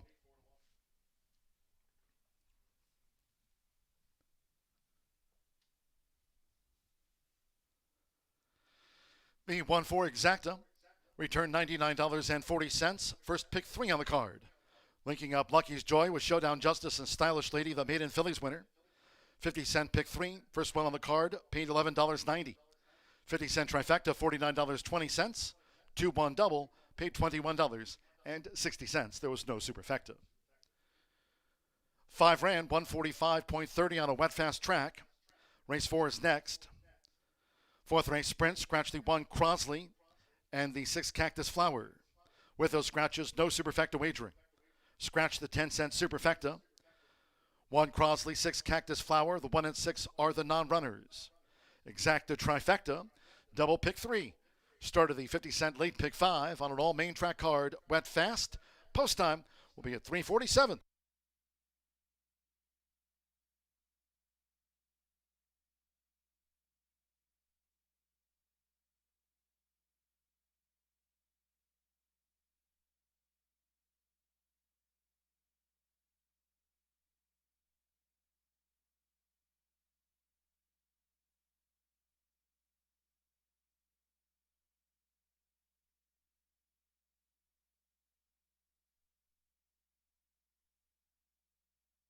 Off Crawford broke outward. Nearest the inside, Stylish Lady is sharply away for Adam Beskiza. Right there, Dark 30, and Crawford strides up on the outside. Glory B and Parking Lot Pours has dropped back to last year in the early stages as they line up for the first turn. It's Stylish Lady. Stylish Lady up the inside, leads as they go to the back of the track with Dark 30, Glory B and on the outside, Crawford. The leading quartet now at the 6.5 and 3 lengths away to Parking Lot Pours. It's Stylish Lady. Stylish Lady leads, Dark 30 between fillies, and on the outside, Crawford, who's racing 3 deep going up the back. Drafting in back of this front flight for Eric Asmussen is Glory B, who's running in fourth, and a length and a half to Parking Lot Pours, who remains last of the quintet. The quarter 23.88 seconds on this wet fast track, and it's Stylish Lady. Stylish Lady continues to front them here for Adam Biskitza, while Manny Esquivel has Dark 30 right there with the front runner. With Fernando Leto Cruz, Crawford continues a wide trip as they enter the far turn. Then toward the inside is Glory B, and with Jose Gutierrez, Parking Lot Pours tries to take closer order. The half mile in 48.38 seconds. Stylish Lady. Stylish Lady continues to lead here, Dark 30 and Crawford. Stylish Lady coming toward the quarter pole. Then to the inside is Glory B and Parking Lot Pours in the red cap. 3/4 for the longtime leader, Stylish Lady.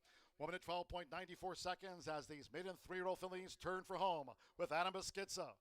Stylish Lady going for the final furlong and has opened up a lead on them. It's Stylish Lady who's now 4 lengths in front of Glory B, who's gained second, Dark 30. Crawford flattened out, and Parking Lot Pours her charge on the outside, but they're close to home, the Daughter of Violence. Stylish Lady goes wire to wire.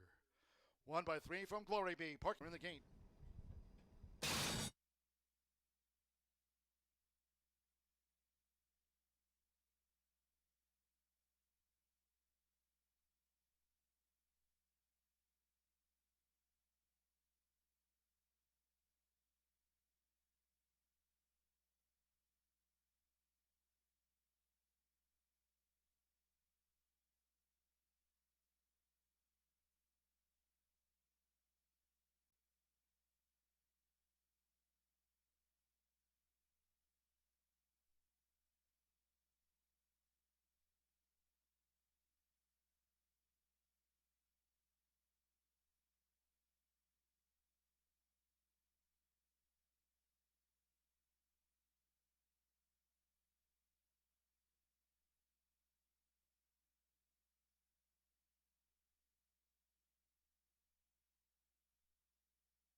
late fire 5 time kicking off just a couple of minutes away. We've got the Peony Handicap along with the Bucaro Handicap, $200,000 on the line for some horses bred in Indiana, originally carded for the turf, but now on a wet fast track for those $100,000 handicaps to round out the late fire 5. But let's take a look at this field. It's a talented field at that. This may not have a stakes name, but certainly brings stakes quality talent to the table in here for race number 4. Scratch 1 and 6, Crossley and Cactus Flower out of this event.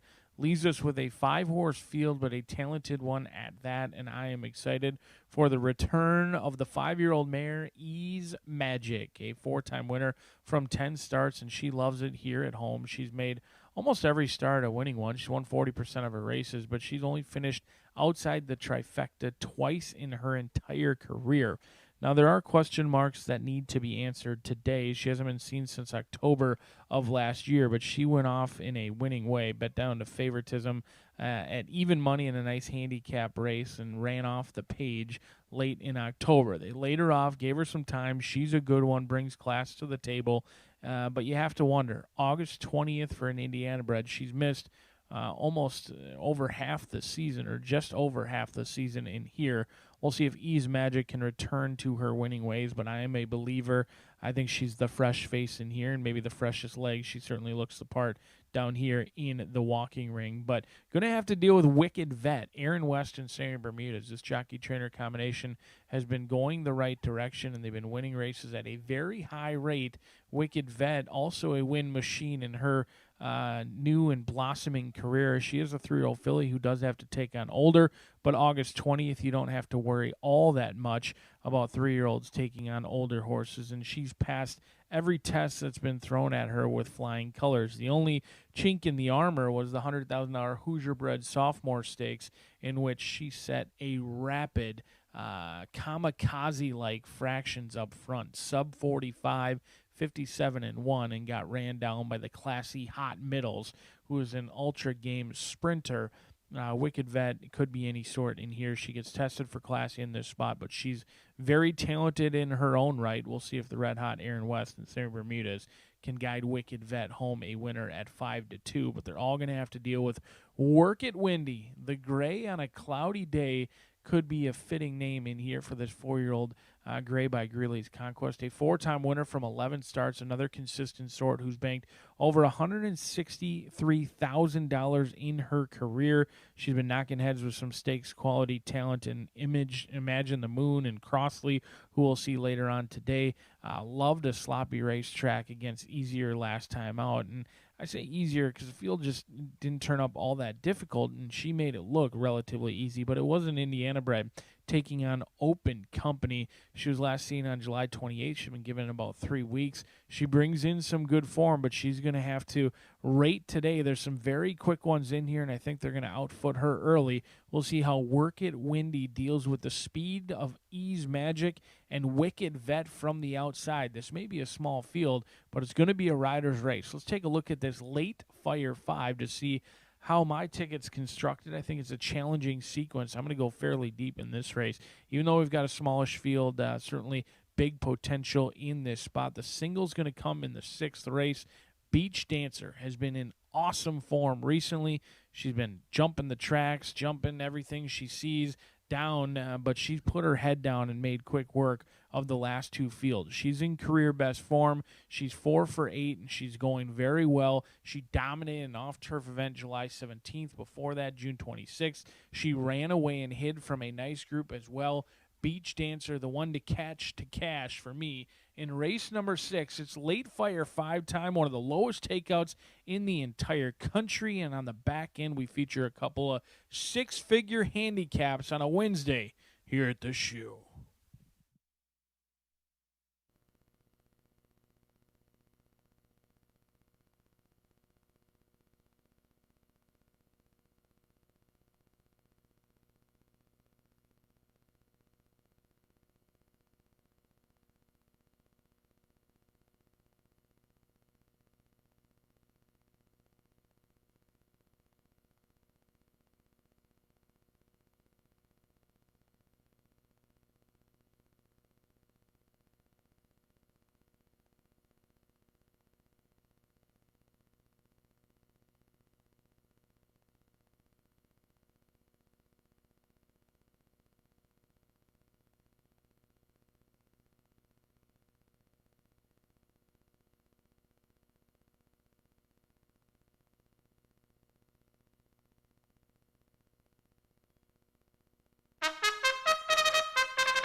The horses called postward now for the 4th race.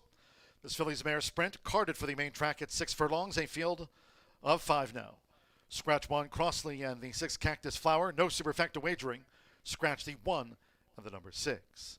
Exacta trifecta. The filly's mare Sprint starts off another rolling double, pick 3, and the 50-cent late pick 5 starts here.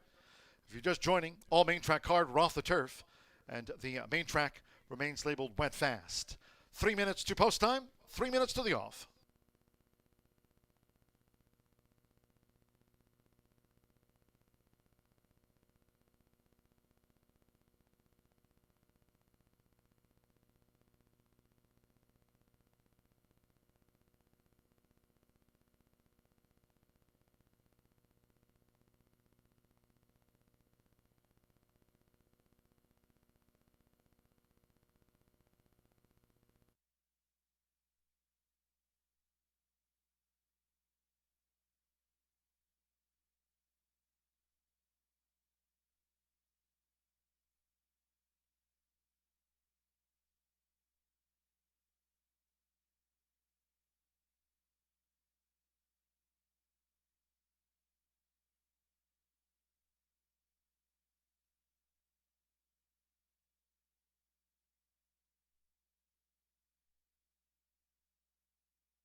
Under 1 minute to post time for this filly's mare Sprint. Start to the 50-cent late pick 5 on an all main track card. Main track labeled wet fast. Less than 1 minute.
The horses are approaching the starting gate.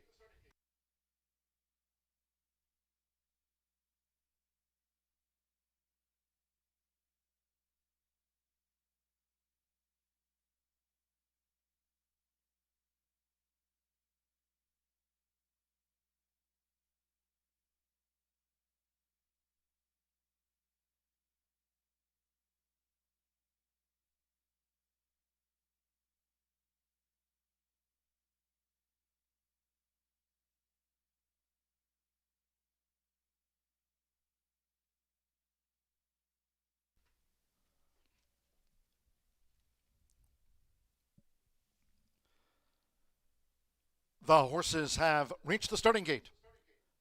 It is now post time. Loading. Alberto Burgos with Shanghai Express. Mitchell Merle, Lil Jin and Class in the green.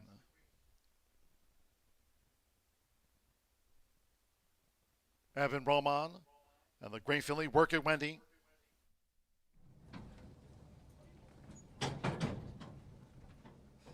First run of 2025, Ease Magic. Fernando Veta Cruz for Joe Davis. Ease Magic in one more.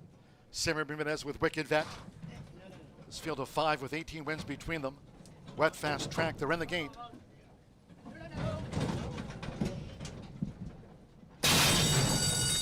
They're off.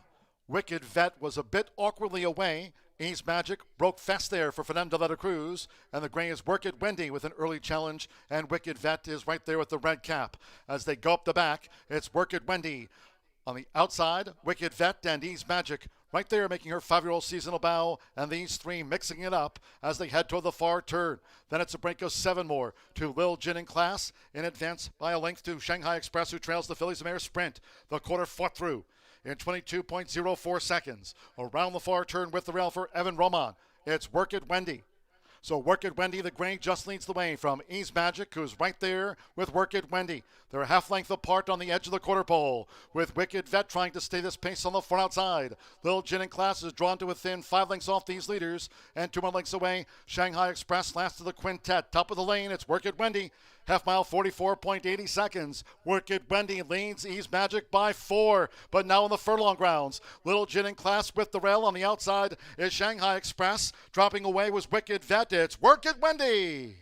Work It Wendy will win it by just over 2. Shanghai Express grabs Ease Magic at the finish for second. Lil Jin in Class back in fourth.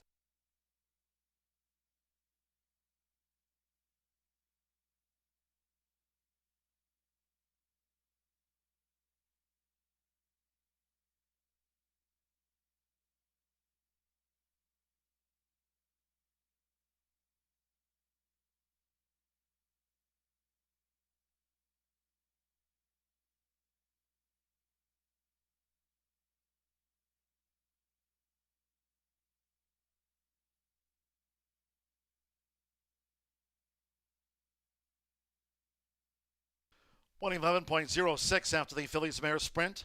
Wet Fast, 111.06 for Work It Wendy, 8-5 first. The judges have called for a place photo. Here's the slow-mo. Shanghai Express 9-1 over 5-2 Ease Magic, making her 5-year-old seasonal bow. Lil Jin in Class gets into the frame. 4-2-5-3 from the judges. 4-2-5-3 for Work It Wendy. Evan Roman for Rob Dobbs Jr. and Millard R. Selden Revocable Trust. Work It Wendy has beaten home Shanghai Express, Ease Magic, and Lil Jin in Class fourth.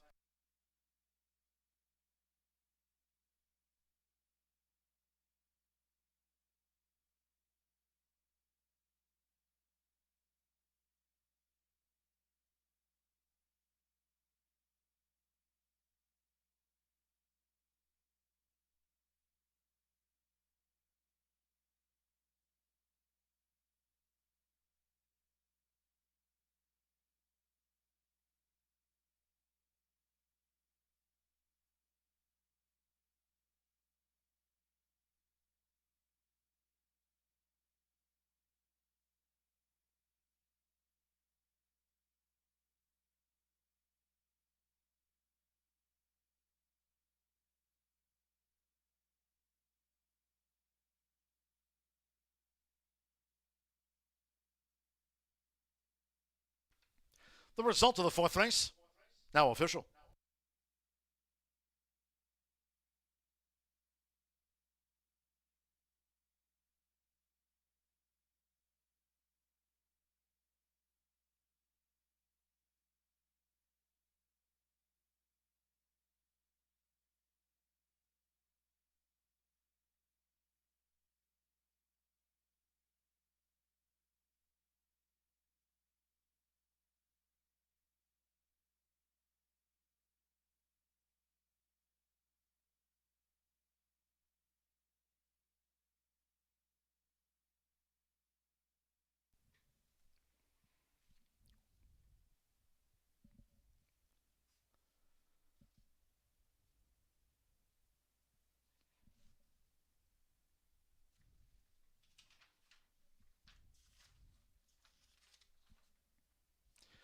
And the Murphy Trailer Sales Winner's Circle, number 4, Work It Wendy with Evan Roman.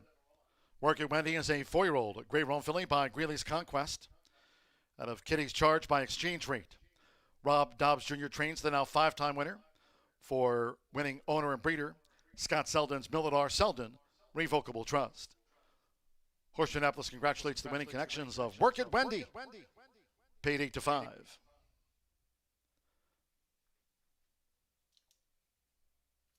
The 4-2 Exacta returned $31 even, 50-cent pick 3, $22.50. With Ease Magic third, the 50-cent trifecta 4-2-5 paid $34.50.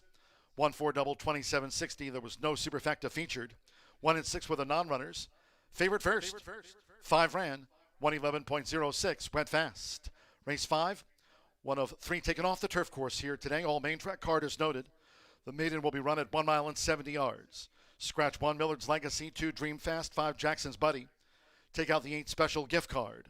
Scratch 11, He's All Out. Scratch the 1, 2, 5, 8, and the number 11. All have been scratched. 1, 2, 5, 8, and 11.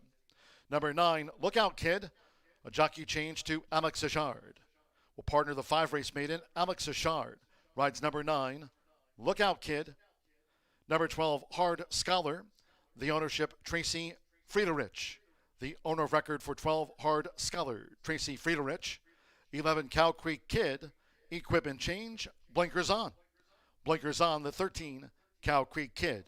14, Money Monday also runs. Exacta Trifecta Superfecta, double pick 3. Maiden on the main track starts the $1 late pick 4, presented daily by Itoba. Post time will be at 4:20. Just to remind all Horseshoe Indianapolis fans, next live race card, that'll be tomorrow to wrap up the race week. Thursday racing from 2:10 p.m. No live racing on Friday nor Saturday, Sunday. Racing back tomorrow, and then dark for live racing Friday, Saturday, and Sunday.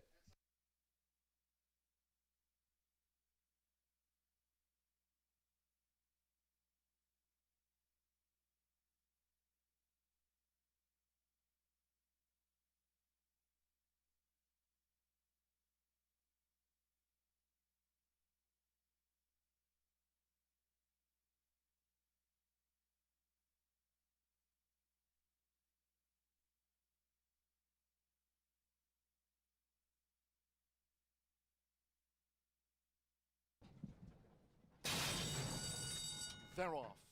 Wicked Vet was a bit awkwardly away.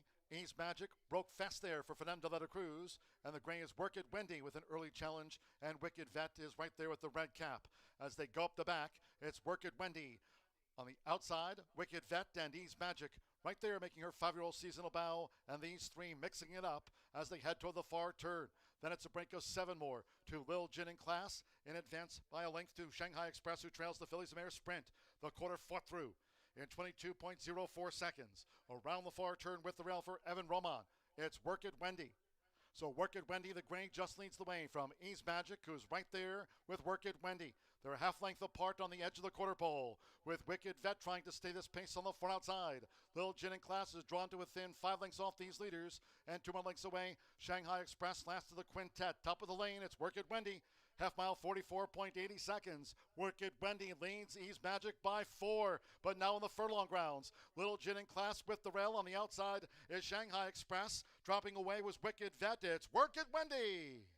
Work It Wendy will win it by just over 2.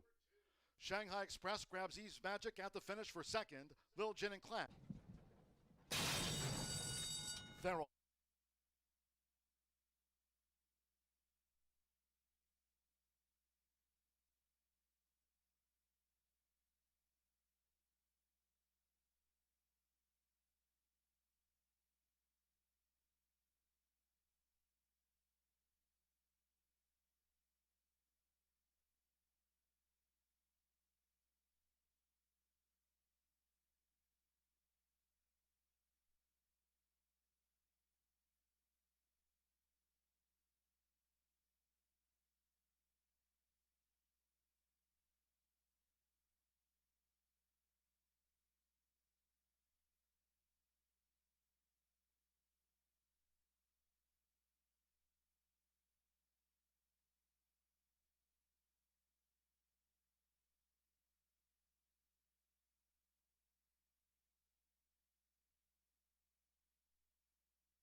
you try and give them the best opportunity. And I don't know so much that it's just because it's girls, but you try to empower women because it is a very tough business.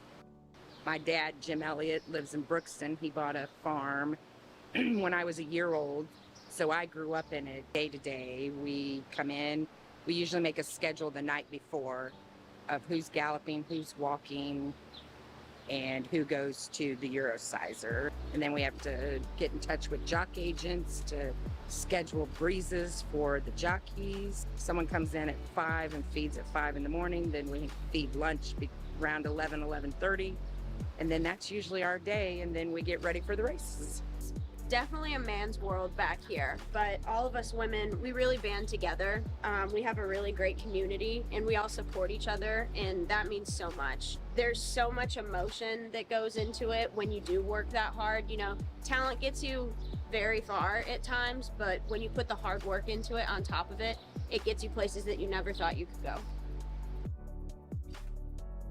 You definitely have to work a little harder, but I think we also have an edge to us that not a lot of men have, and I like to take advantage of that as much as I can. Now I'm a jockey, living my dream.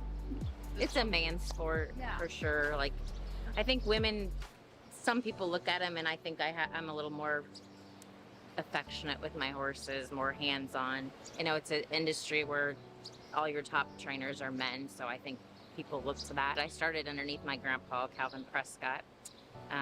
Prior to that, I've always had horses in my life. I barrel raced. Went to college at Ball State, and then I got back into horses with my grandpa, and I think my own trainer's license was probably somewhere around 2003, maybe, something like that. Started out with just a few. Eventually, I started breeding my own horses, and now I'm up to, I don't even know, 40-something, so a lot.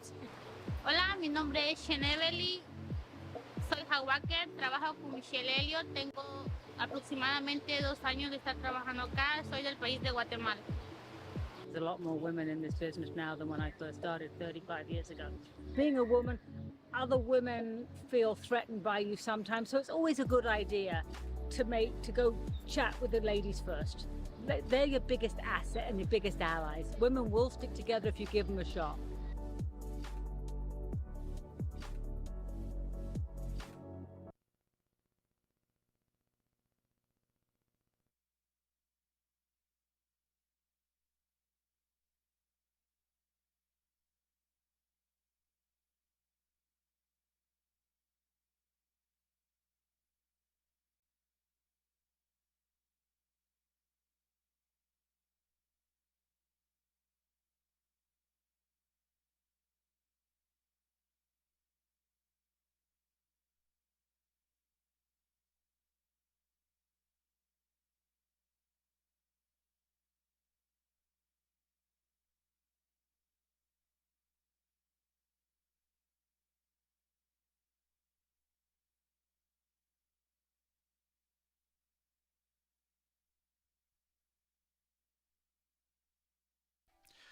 Please note the main track here at Horseshoe Indianapolis now labeled fast.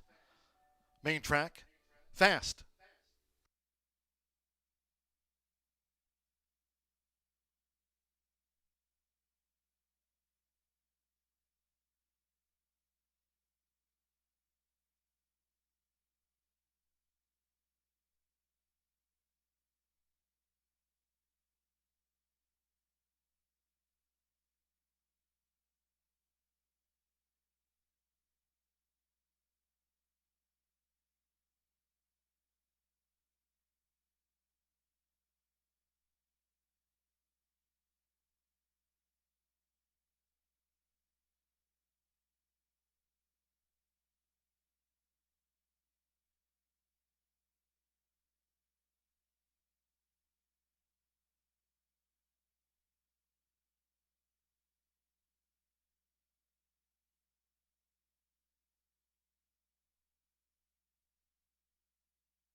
10 minutes to the 5th race here at Horseshoe Indianapolis. Mac Attack is back, baby. 9-horse field here, Mac squared. This obviously slated for the turf now will be run on the dirt, and there is no turf pick 3. 9-horse field. Bad luck with this weather, right? I don't want to talk about it. Can you believe it's not like it just rains and makes it soft. We've got to get buckets all at once in a condensed time, which is the worst. I'm going to New Orleans this weekend. I'm going to get some good luck bring You it are? back, sprinkle it up. Please do. You got to get the good stuff, though. One time, me and my mother-in-law got some bad juju and some crazy crap happened. I'll tell you about it when you're off air. I'm going to Saratoga the 30th. I wish you could be here. I did too. It's my daughter's birthday. Livy's birthday is way more important. We have a great card at all stakes quarter. Yeah, we do. I'll be involved. Yeah, for sure. Got to play. I won't be at Saratoga. Martha will be here. I'm here today. Yes, that's right. That's what's most important. We both have the 4, but you've got it on top. This is a maiden. You know, it's a nice race. Indiana breds. Now going to be running 1.70 miles. Inside horses are scratched 1 and 2, as well as the 5 in here. The 8 is out. Alex Ashard's on the 9. Lookout Kid. 11's out. Blinkers on the 13. Those are the changes. Let's get to the 4, which is 4-1 right now on the tote board. El Javero, Manny Esquivel aboard for Uncle Cipriano Contreras. Yeah, this one has had several chances to break the maiden. I'm hoping the 7th start is the lucky one. Last start was probably the best horse. Coming out of the same race as a couple of these in here, has been beaten by a couple of them, but just needs to get out of the gate. A clean trip for this horse. You know, my only concern with this one, it's been all speed so far today, Rachel. Yeah, it has. It's always like this when there's some moisture in the track. Yeah, I mean, the horse 2 starts ago was linked off the lead the one time out of the last 2 or 3 where he didn't stumble or get bounced around leaving the gate. But I like this horse's chances here at 4-1, and he's a big, strong son of Honor AP, and I'm hoping the 7th starts at 1. I'm going to go to my top selection. I'm going to bounce it around a little bit. The 12, Hard Scholar. Catman. Love me some Catman. The 12 is the favorite, 2-1 right now. And yeah, talk about it. I mean, look at this horse. He can get on the lead. And honestly, it was muddy last time, and that's kind of, this morning, I thought it was going to be wetter than it was, honestly. I mean, I didn't think by now we'd already be fast. But, you know, Tony Martinez is a miracle worker, so here we are. It was the favorite last time, went to the lead, just got beaten a link. There's no Innisfree lad in here. So, yeah, I put this one on top. What do you think? It hasn't ridden since July, though. 14th. It's been over a month. I like the horse posted a 65 buyer. That's the highest of any in here. And the way the track's playing today, I can see why you use the horse on top and why the bettors have it at 2.5-1 as well. So I don't mind the 15 jump up to the straight maiden here. Yeah, me neither. Not a huge difference there. Yeah, plus the horse shows the horse likes a little moisture in the ground and also likes the dirt. So yeah, I mean that's a good pick there. The 9 Lookout Kid is who Jimmy has in his exacta. Alex Ashard aboard for John Langemeyer. And this is a really nice horse. I mean, Lookout Kid is making only its 3rd start off a long layoff, which is obviously key. And I don't know what happened last time. It was just kind of a mediocre start. But it was on the dirt. I'm sure they were hoping for turf today, but that wasn't a horrible 4th place finish last time. No, I agree. I would love the horse it'd probably be my top pick if it stayed on the grass here, but the horse tries hard every time. And coming out of that race against Air Charger, beating 3 lengths, the horse should be a little more forward. I know John's like this horse. John's got several well entered today here. We'll see him in handicap action later on. But if this horse shows up, it wouldn't surprise me if the horse won. You're going to get a square price at 5-1 here on Lookout Kid currently. And you know, I think it's a must-use if you're playing some exotics like your supers or even the Itoba pick 3. I'd probably or pick 4 rather. I'd probably spread out a little bit. And I like a horse that drew in off the also, and you have the horse in your 3rd spot. Yeah, the 13 is who Jimmy Mac's talking about, and that is Cow Creek Kid, running with blinkers on and hasn't for the last couple races. So they're putting them back on today. And you know, Aaron West and Sammy Bermuda has been just fire lately. I've noticed every time Aaron has a horse that looks semi-live, I'm picking it. I'm putting it in my top 3. And he's here today. Look at him. Aaron's here today? Yeah, live in a living color. No way. Yeah. I'll have to go stick a camera in his face and scare him, which is my favorite thing to do. Tell me about your final pick here. The 3, I like right? the Cow Creek Kid. I think when this horse gets back on the turf, I think you want to make sure you add that one. My other pick is Mordecai. I think it's going to get left alone at the windows as we got riders up. That's the 3. Marcelina Pedroza up for John Nance. Coming out of the same race as my top pick. I think just with a well-timed move, I think this horse can run in for a slice at a price. We're 5 minutes to race 5 here at Horseshoe Indianapolis. This does start the late Itoba pick 4. I've got a ticket. I'm sure they'll put it up during the chase. Jimmy Mack on the 4, and I'm on the 12. Good luck. Good luck.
The horses coming onto the track now for the 5th race.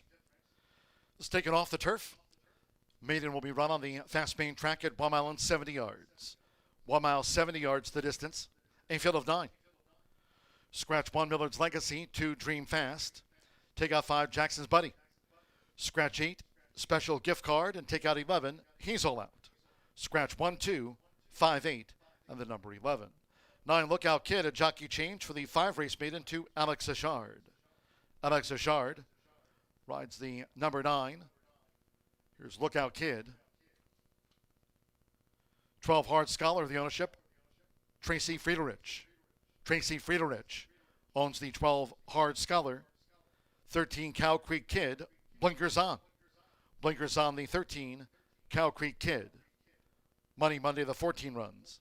Exacta, Trifecta, Superfecta, Double Pick 3. Starts at the $1 late pick 4, presented daily by Itoba. This one of 3 taken off the turf course. All main track card. And we're fast. And we're 2 minutes from post time.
Less than 1 minute away from post time.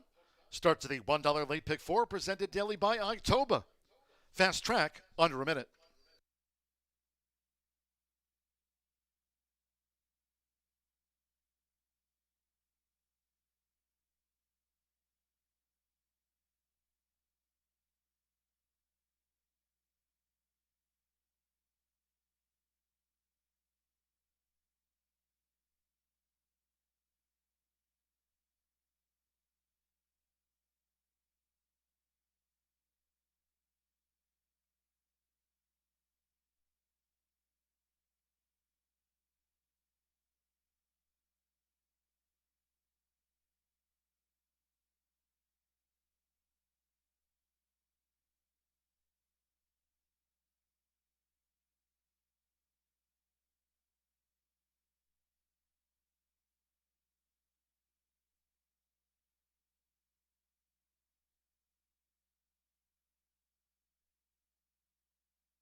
The horses are approaching the starting gate, going down to the 1 mile, 70-yard start. Fast track for the maiden, going down.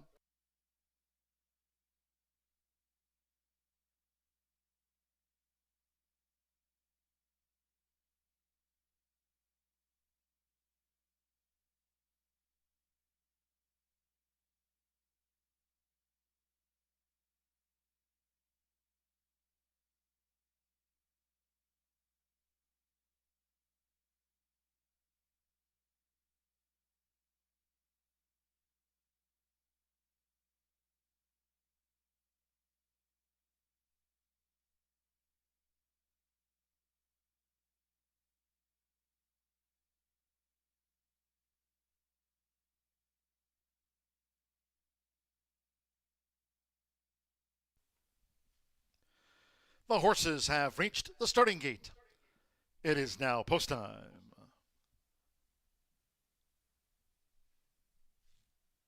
Loading Alex Ashard with Lookout Kid. Marcelino Pedrosa Jr. with Mordecai. Loading for the maiden. Sando Sanjor, My Mr. Perfect. Manny Esquivel, El Jovero. Taking his position, the starting gate. Javier Padron Barcenas with Hard Scholar has the gold house silks on. Hard Scholar went in well. Simmer Bermudez Cow Creek Kid is coming up. After Big Storm, Jose Gutierrez has a win on the card. Luis Contreras with Toys Troubled Hero. At 1 mile and 70 yards. One more on Denise Aloha with Money Monday. This one a 3 taken off the turf course. Main track fast. Here's the 5th all in. And they're off. Toys Troubled Hero, fast to go. Hard Scholar right there in the gold silk sand cap with toward the inside after Big Storm. Mordecai holds the rail, an early bid by on the outside, Cow Creek Kid, and farther out into the track is Money Monday. And Mordecai is rank. Mordecai really needs to settle. It's Hard Scholar who sets up shop in front here at the 6.5. 3/4 length to Cow Creek Kid as these maidens go to the back of this fast track. On the outside is Money Monday running in 3rd. Mordecai 4th, and those two 3rd and 4th for Jonathan Nance both as they go up the back of the track. With Lookout Kid running in 5th and settled there by Alex Ashard. Racing 3 lengths in advance of Toys Troubled Hero, who's in the second half of the field after breaking sharp with After Big Storm. On the outside, My Mr. Perfect and El Jovero has dropped back to be 9th and last. Quarter 23.75 seconds. Here's the half-mile pole. Hard Scholar and Cow Creek Kid has been right there with Hard Scholar. Half mile, 46.86 seconds. Mordecai's 3rd, Money Monday 4th. Lookout Kid now being driven to gain from 5th. 3 furlongs away from the finish. Then My Mr. Perfect on the far outside. With toward the inside, Toys Troubled Hero has a white cap. After Big Storm and El Jovero will have to pass them all in the final quarter of a mile. It's Cow Creek Kid and Hard Scholar head to head. 3/4, 1 minute 12.80 seconds. They straighten up. Cow Creek Kid and toward the inside, Hard Scholar as they come down toward the final furlong. They're still only a head apart. Cow Creek Kid and Hard Scholar, who's battling on toward the inside. 5 lengths away to Lookout Kid. Toys Troubled Hero with the rail in fourth. My Mr. Perfect is fifth at that one pace. They're close to home with Simmer Bermudez. It's Cow Creek Kid who's gained the upper hand on Hard Scholar. Cow Creek Kid wins by 2. Cow Creek Kid over Hard Scholar. Lookout Kid was third. Then My Mr. Perfect and Toys Troubled Hero.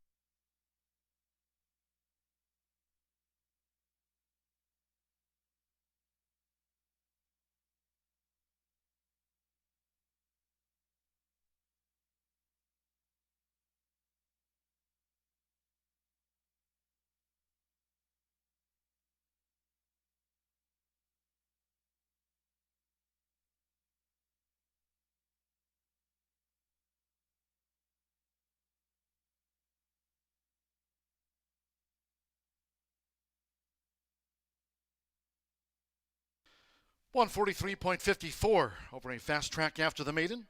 143.54, 13, 12, 9, 10. Here's the slow-mo. Senna Bucaro, one of the handicaps named for the Indiana great. Senna Bucaro, Cow Creek Kid, a fitting winner. On this day, Sammy Bermudez for Aaron West at 7-2 first. Number 12, Hard Scholar, led them a long way. 5-1 on the runner-up, 13 over the 12. 9, Lookout Kid at 7-2 third. And the 10, My Mr. Perfect, fourth for the Superfecta. 13, 12, 9, 10. Hold all tickets until official.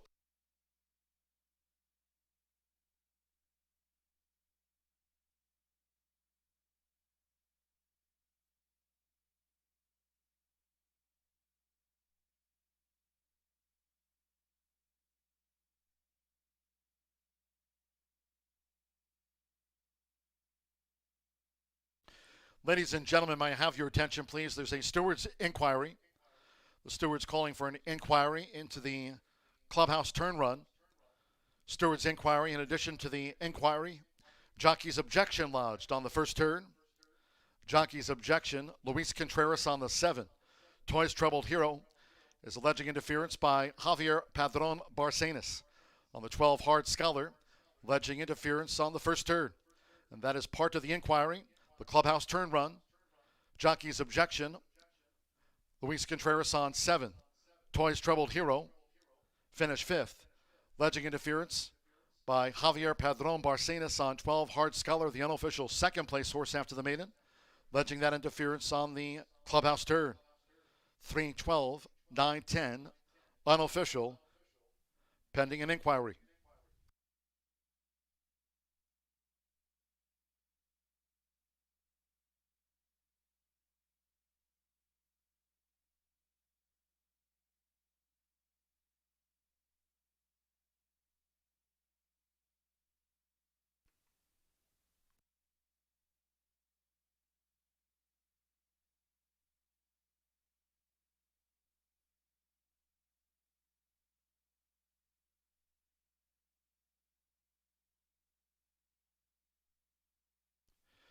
In the Murphy Trailer Sales Winner Circle, the 13, Cow Creek Kid. Thumbs up from Sammy Bermudez.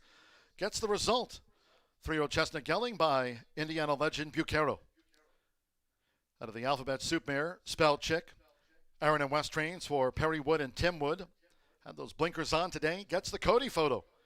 Horseshoe Indianapolis congratulates the winning connections of Cow Creek Kid. Out to the maiden ranks today. There's the son of Bucaro. The Peony and Bucaro Handicap are features of the day, coming up in races 7 and 8 later on the card.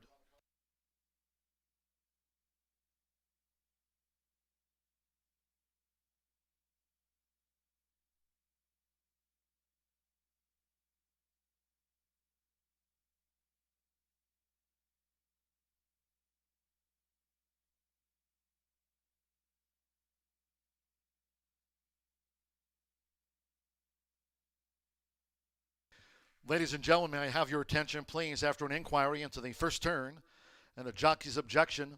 The objection has been upheld by the stewards. They'll be making a disqualification. Number 12, Hard Scholar, has been disqualified by the stewards from 2nd to 5th. for causing interference with number 7, Toys Troubled Hero, on the first turn. Disqualification. That jockey's objection has been upheld by the stewards after their review. 12, Hard Scholar, has been disqualified from second and placed fifth for interference with the number 7, Toys Troubled Hero, into the first turn. With a disqualification, number 9, Lookout Kid, will be placed second. 10, My Mr. Perfect, placed third.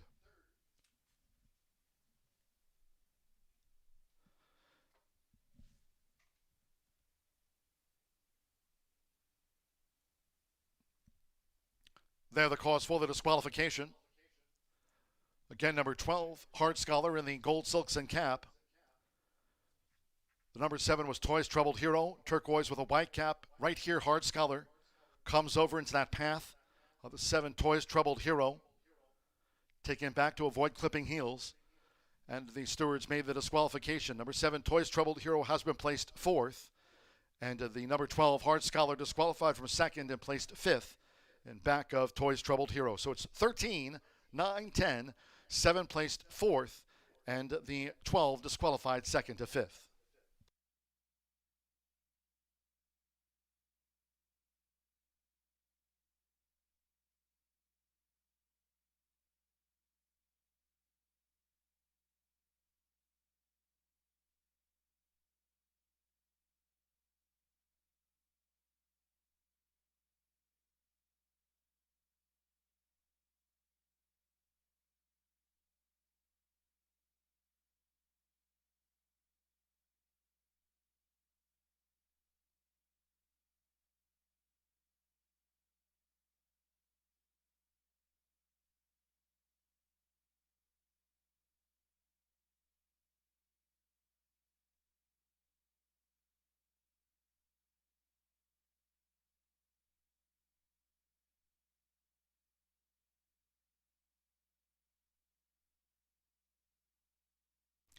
The result of the fifth race is now official.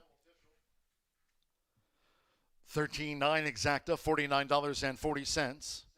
9 Lookout Kid was placed second. The 50-cent trifecta, $50.90. My Mr. Perfect was placed third. 413 double paid $45.40. The $1 early pick 4, $204.80. 50-cent early pick 5 on 5 of 5, $220.45. 50-cent pick 3 on races 3, 4, and 5, $53.80. 143.54 fast track after the maiden. Race 6, 18 minutes away in the mile. Scratch 2, Americana Anna, and 5, Enchanted Melody. Scratch the 2 and the 5. With those scratches, there'll be no 10-cent Grand High 5 featured. No Pentafecta. The 2 and the number 5 are non-runners. Exacta Trifecta. The rest of the 10-cent Superfecta, just no Pentafecta. Double pick 3. Fast track, post time 4:52.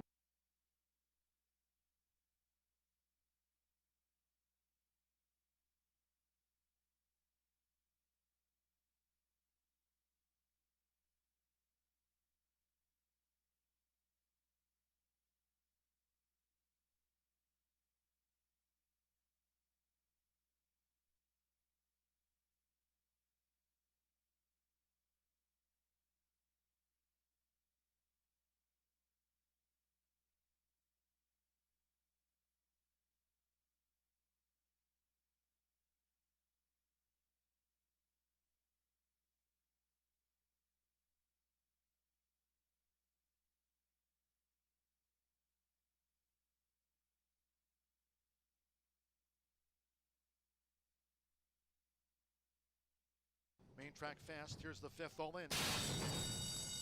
And they're off. Toys Troubled Hero, fast to go. Hard Scholar right there in the gold silk sand cap with toward the inside After Big Storm. Mordecai holds the rail. An early bid by on the outside, Cow Creek Kid, and farther out into the track is Money Monday. And Mordecai is rank. Mordecai really needs to settle. It's Hard Scholar who sets up shop in front here at the 6.5. 3/4 length to Cow Creek Kid as these maidens go to the back of this fast track. On the outside is Money Monday running in third. Mordecai fourth, and those two third and fourth with Jonathan Nance both as they go up the back of the track. With Lookout Kid running in fifth and settled there by Alex Ashard. racing 3 lengths in advance of Toy's Troubled Hero, who's in the second half of the field after breaking sharp with After Big Storm. On the outside, My Mr. Perfect and El Jovero has dropped back to be ninth and last. Quarter 23.75 seconds. Here's the half-mile pole. Hart Scholar and Cow Creek Kid has been right there with Hard Scholar. Half mile, 46.86 seconds. Mordecai's third, Money Monday fourth. Lookout Kid now being driven to gain from fifth. 3 furlongs away from the finish. Then My Mr. Perfect on the far outside. Whip toward the inside. Toy's Troubled Hero has a white cap. After Big Storm and El Jovero will have to pass them all in the final quarter of a mile. It's Cow Creek Kid and Hard Scholar. Head to head, 3/4, 1 minute 12.80 seconds. They straighten up. Cow Creek Kid and toward the inside, Hard Scholar as they come down toward the final furlong. They're still only a head apart. Cow Creek Kid and Hard Scholar, who's battling on toward the inside. 5 lengths away to Lookout Kid. Toy's Troubled Hero with the rail in fourth. My Mr. Perfect is fifth at that one pace. They're close to home with Simmer Bermudez. It's Cow Creek Kid who's gained the upper hand on Hard Scholar. Cow Creek Kid wins by 2. Cow Creek Kid over Hard Scholar. Lookout Kid was third. Then My Mr. Perfect and Toy.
Now just 10 minutes to race 6 after a DQ. DQ, rightfully We weren't so. happy I about agree. it. I know, yeah. Our bets weren't happy with I'm it. glad that our bets weren't happy with it. That's what we mean. But from that overhead view, love that drone view, man. Yeah, without the drone, sometimes those blind spots going into those turns or coming out of the turns, you couldn't see something like that. But that's we don't have that problem here. No, we do Racing not. Rachel. No, we do not. We don't have a glare problem anymore either. We don't. I powdered that head for you, Bugsy. Missed the top there. That's all right. I'll hold my head like this. There you go. Let's talk about the 3 here. This is an Indiana, the 6th race, but you got the 3 on top. I like the 3. It's the 3-7 for kind of both of us here. But allowance optional claiming for $20,000 a mile. This is for fillies and mares. And Brittany's Golden Faith. I've got some off. Yeah, I've got some off. Tries for this horse highlighted because this morning, it was muddy. This horse is dropping down in class, distance, which I think will help, and was 3rd last out. Nobody hotter at the meet right now than Rob Dobbs No. either. He had one freak again earlier today, work it windy. She did work out a good trip. The only thing I'm worried about working out here is the possible speed setup, and Beach Dancer threatens to go coast to coast here, the way the track's playing, the way the race looks, 2 to 5. A little bit of short price for me, but if she runs out the screen, I wouldn't be surprised. But also, I do think that number 3, Brittany's Golden Faith, as we see on the screen, is the back class of the field. I don't think she'll be terribly far off the lead. Evan Roman already with a win for Robert Dobbs, and 7-2 is a big price on this horse. That she's a stakes winner. She ran out the screen here already over this course in a stake. Tries every time, 12 for 19 in the money, made over $200,000 right here over the surface. Yeah, it's just a really, really nice horse. She looks good too in the paddock. And the 1-2, man, I'm glad you.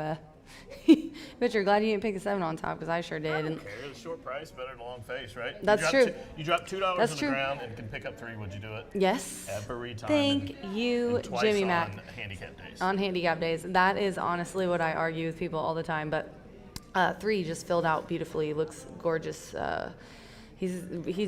His horses all look good. The 7's 2 to 5 Beach Danger. That's who I have on top. And we were just talking about this off camera. Lone Speed and Mitchell Merle. I really feel like when he figures out a horse, he gets some success on him. He knows how to repeat it, even if the race doesn't go the way he wants. But I think it's going to, because he's got enough early speed to get to the front, and that is obviously what kind of horse this is.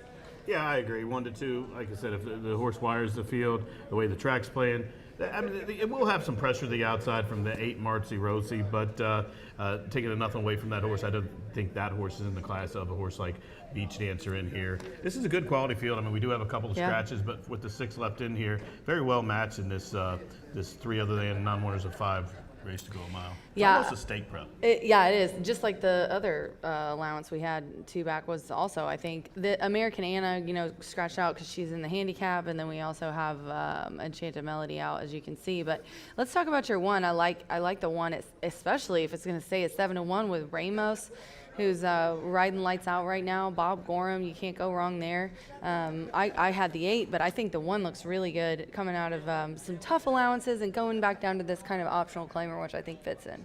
Yeah, Rachel, she has some back class. She's 4 wins from 18 starts, 10 for 18 in the money. Bob Gorham always does well here for the last better part of 20 years probably.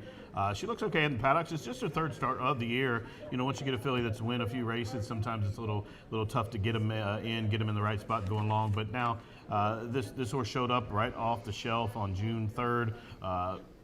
Came from far back to win and really had a rough trip. If you go back and watch that race that day, it was better than a head win. If you watch the race, the horse was steadied in traffic trouble, came back in that allowance race. That was against some we'll see in some handicap action here this meet. 3 Coats, of course, was the winner that day, 5th, beating 11 lengths. That was over a good surface. Track straight out, back to fast tracks, drawn the inside, and has top jockey Ramos on top in 6-1. Yeah, really good price. And I'll take 7-1 on my 8. I think we both kind of knew who the 2 choices were and tried to find a little bit of long shot, which is what we normally do. Mart's Rosie is who I'm going to round out my try with. Jose Gutierrez, I keep saying the kid sits a horse really well for a bug rider, and then he just keeps proving me right with all. He had a double. He's really, I think also since the very beginning of the meet, he's improved. I can kind of tell. Yeah, night and day. Yes, Michelle Elliott even was saying he had one for her for a couple of nice long long shots that she had. And she said, man, I can just really see the difference from when first put him on a horse to now. But he's up here for Tom Medina. This is a 4-year-old filly who, you know, high percentages for everything for Medina, but this horse also has a little bit of speed. So to see who gets the lead, you know, obviously I think it's going to be the 7, but I think the 8's going to be right there and likes the distance. 2 wins coming off a 5-length romp and a 7.5. So, and they're spacing the races out for this horse as well. Yeah, I like that. Yeah, and the horse is 8-1, and I know the horse has got beat for 15 a couple of times in his life, but when a horse gets good and really gets into cooled top out. shape, yeah, I mean, look, the horse has won 2 in a row. You know, sometimes that light bulb goes on and can get a big hard on the lead, especially these Indiana breds sometimes, as we see the riders up orders have been given by paddock judge Brandy Bell. Here they come for the 6th. Followed up this, we have those 2 top handicaps, and We do. followed up with the quarter horse Every time you race say runs. handicap action, it throws me off because I'm like, is he talking about us handicapping action? I know, it's because the stakes is I have in to my keep brain. saying it so I don't say the Me other too. word. And Eric literally stands out there and stares at me while I interview, so I don't say stakes race. So I appreciate him with the assist there. 4 minutes to race 6. Next up, the Peony, ladies and gentlemen. Me and J-Mac heading down to the paddock. Good luck.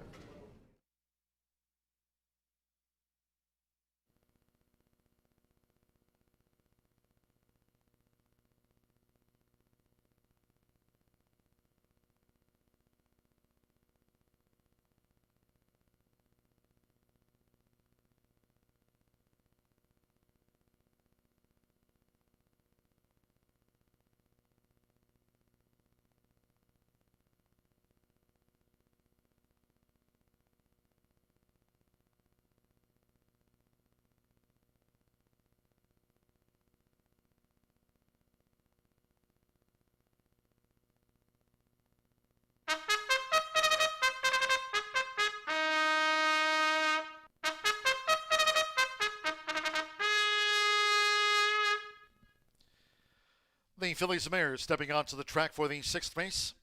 The mile. A field of 6. Couple of scratches. Take out the 2 Americana Anna and number 5 Enchanted Melody. There'll be no 10-cent Grand High 5, no Pentafecta featured here on the mile. Scratch the 2 and the number 5. Exacta, trifecta, superfecta, double pick 3 with 3 minutes to post time.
Less than 1 minute to post time.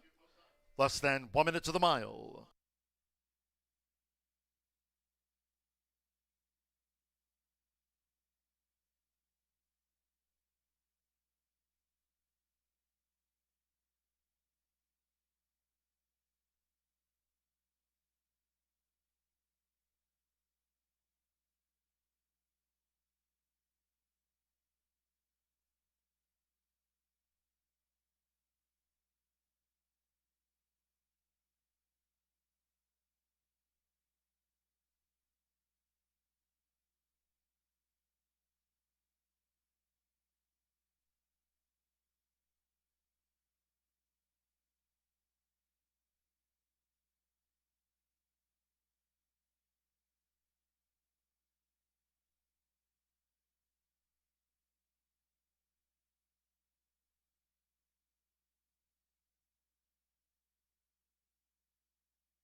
The horses are approaching the starting gate.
The horses have reached the starting gate. It is now post time. Loading Joe Ramos with Sassy Katie. Brittany's Golden Faith. Evan Roman won our fourth of the day for Rob Dobbs Jr. Brittany's Golden Faith has joined Sassy Katie loading at the mile. Alberto Burgos with I Made It. Rodney Prescott partners Evil Intentions coming up.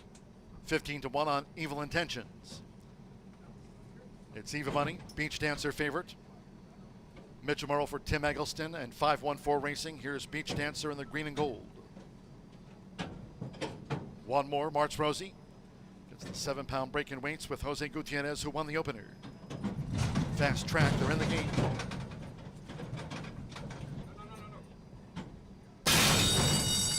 Thermov, off to an even start, and a good one for Beach Dancer.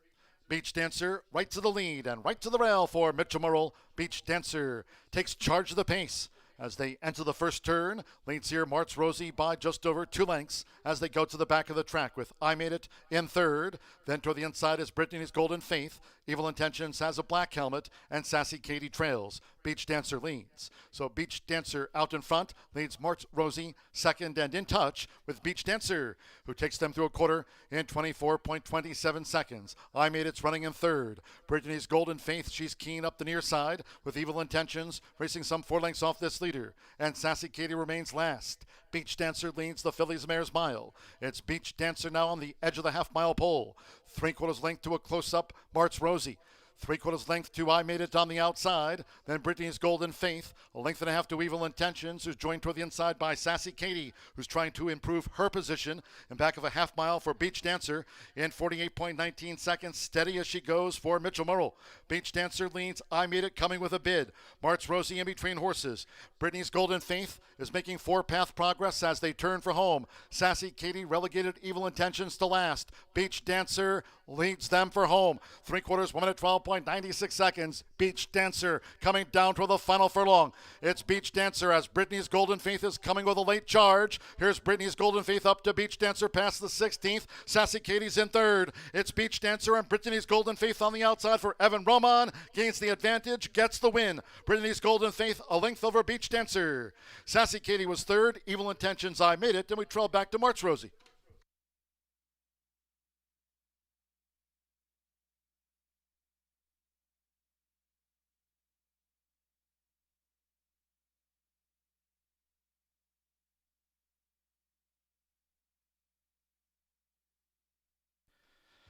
$138.65 after the Fillies Mares Mile. Fast Track 138.65, 371 and then a photo. 3 Brittany's Golden Faith at 3-5 first. 7 Beach Dancer at 9-5, tracked down by Brittany's Golden Faith. Favorite takes out the mile. 1 Sassy Katie at 6-1 third. 4th place up to the judges. A slow-mo after the distaff mile. Brittany's Golden Faith. Evan Roman wins another on the card for Rob Dobbs Jr. Beats home Beach Dancer, Sassy Katie. Evil Intentions, I Made It, and March Rosie. 138.65. Hold all tickets until official.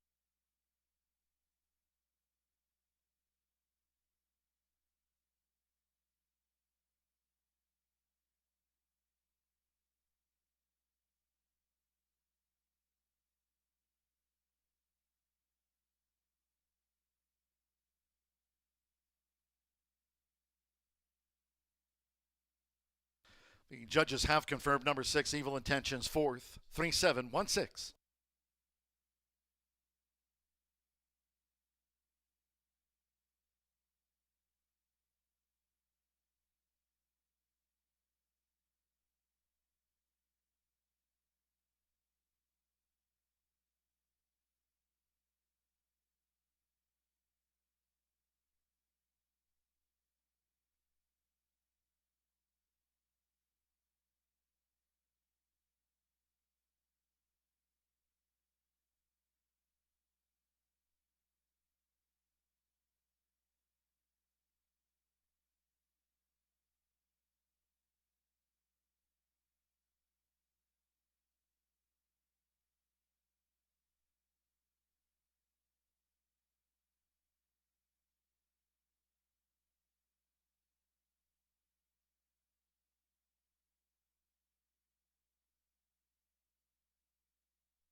The result of race 6, official.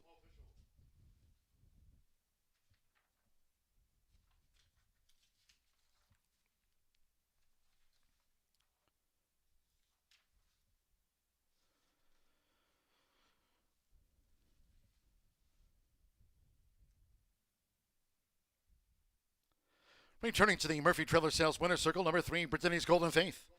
A riding double for Evan Roman. Brittany's Golden Faith is a 5-year-old dark mare brown mare by Greeley's Conquest. Out of Golden Striker by Langfjord, the now 5-time winner, is trained by Rob Dobbs Jr. with a double on the card, both for Scott Selden's Milladar Selden Revocable Trust. Horseshoe Indianapolis congratulates the winning connections of Brittany's Golden Faith. Takes out the Fillies Mares Mile.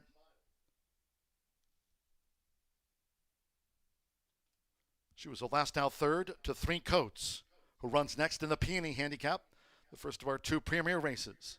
138.65 after the mile today. 50 cent pick 3. This on races 4, 5, and 6.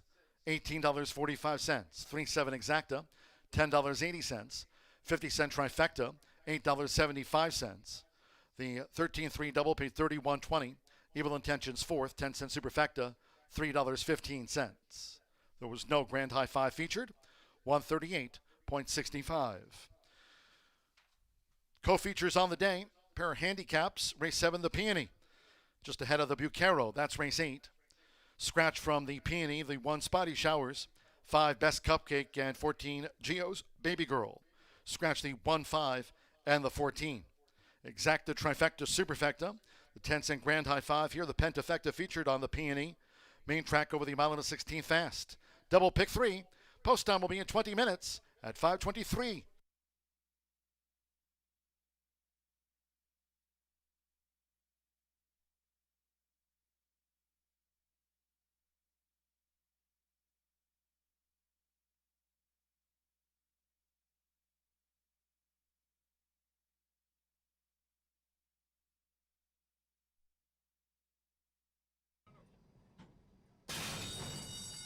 Then off to an even start, and a good one for Beach Dancer.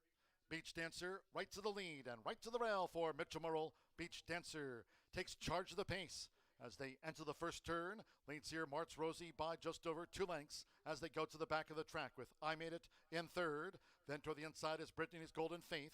Evil Intentions has a black helmet, and Sassy Katie trails. Beach Dancer leads. So Beach Dancer out in front leads Martz Rosie second and in touch with Beach Dancer, who takes them through a quarter in 24.27 seconds. I Made It's running in third. Brittany's Golden Faith, she's keen up the near side with Evil Intentions racing some 4 lengths off this leader. And Sassy Katie remains last. Beach Dancer leads the Fillies Mares Mile. It's Beach Dancer now on the edge of the half-mile pole. 3/4 length to a close-up Martz Rosie. 3/4 length to I Made It on the outside. Then Brittany's Golden Faith. A length and a half to Evil Intentions, who's joined toward the inside by Sassy Katie, who's trying to improve her position. And back of a half mile for Beach Dancer in 48.19 seconds. Steady as she goes for Mitchell Murrell. Beach Dancer leads. I Made It coming with a bid. Martz Rosie in between horses. Brittany's Golden Faith is making 4-path progress as they turn for home. Sassy Katie relegated Evil Intentions to last. Beach Dancer leads them for home. 3/4, 1 minute 12.96 seconds. Beach Dancer coming down to the final furlong. It's Beach Dancer as Brittany's Golden Faith is coming with a late charge. Here's Brittany's Golden Faith up to Beach Dancer past the 16th. Sassy Katie's in third. It's Beach Dancer and Brittany's Golden Faith on the outside for Evan Roman. Gains the advantage, gets the win. Brittany's Golden Faith a length over Beach Dancer. Sassy Katie was third. Evil Intentions, I Made It.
11 minutes to race 7 here at Horseshoe Indianapolis, and we have the 22nd running of the Peony Handicap. $100,000 guaranteed. It will be taken off of the grass and will be ran on the dirt today. Doesn't seem to bother anybody when it comes to Sand and Sea. She is the current favorite. The 1 Spotty Showers did scratch out of here, as well as the 5 Best Cupcake. The 13 does draw in, and the 14 Geo's Baby Girl is out. And I was just telling Jimmy Mack, when him and I are on the same horse, it always ends up good. We're on a different horse. It's not. I don't know how I feel, but we had the same exact, and then you hit the ice cold try. So yeah, one of us has to have the good luck maybe from the J Mac duo. It starts with something good here as we kick off handicap action, but we couldn't be further away from each other in here. I think we have one horse that's similar in here. Your top pick I do like. Sand and Sea, if it was on the turf, I probably would have her on top. But yeah, I thought she's it was got the crazy. class She's edge the here. favorite right now. She's looking good in the paddock. She was talking to you earlier. Yeah, she came up and she was like, I see an Indiana bred mare just like me when I see one. The 4 Under the Palms is your top selection, though. Manny Esquivel aboard for Mr. Kenny McPeak. What are we at, 9-2 right now on the tote board? He's really good in these non-graded stakes and nice speed, too. Yeah, this horse returns back to CN State Bred Company, which she hasn't since she won the Cardinal Stakes here last year with Colby. Then has been racing exclusively against Open Company since then, and holding her own. A couple of starts back, was second, just missing a first level allowance race. Tried on Stakes Company at Oaklawn, was 4th, beaten 7 lengths. Consistent buyers, consistent sort. Kenny wouldn't send her up here if he didn't like her. She's 6 for 14, lightly raced, but she's carded almost $300,000. She absolutely looks the paddock. What I do like about her, she does look really good in the paddock. What I like about her, she's versatile. Turf, dirt, Rachel, and it doesn't matter.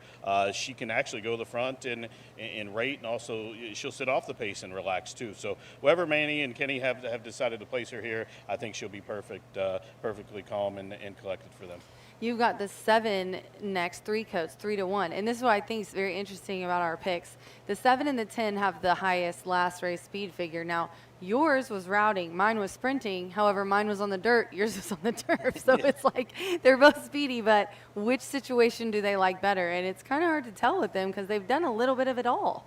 Yeah, and I think 3 coats probably will sit off the pace today, I'm thinking. But one thing she does know how to do is win. 6 wins from 14 lifetime starts. She's 8 for 14 in the money. Just missed at Colonial last start. But the last two times we've seen her here, Rachel, she won those open allowance or conditional allowances, if you will. But she's definitely going to need some pace to chase. And we did see a horse finally win from off the pace in the last race.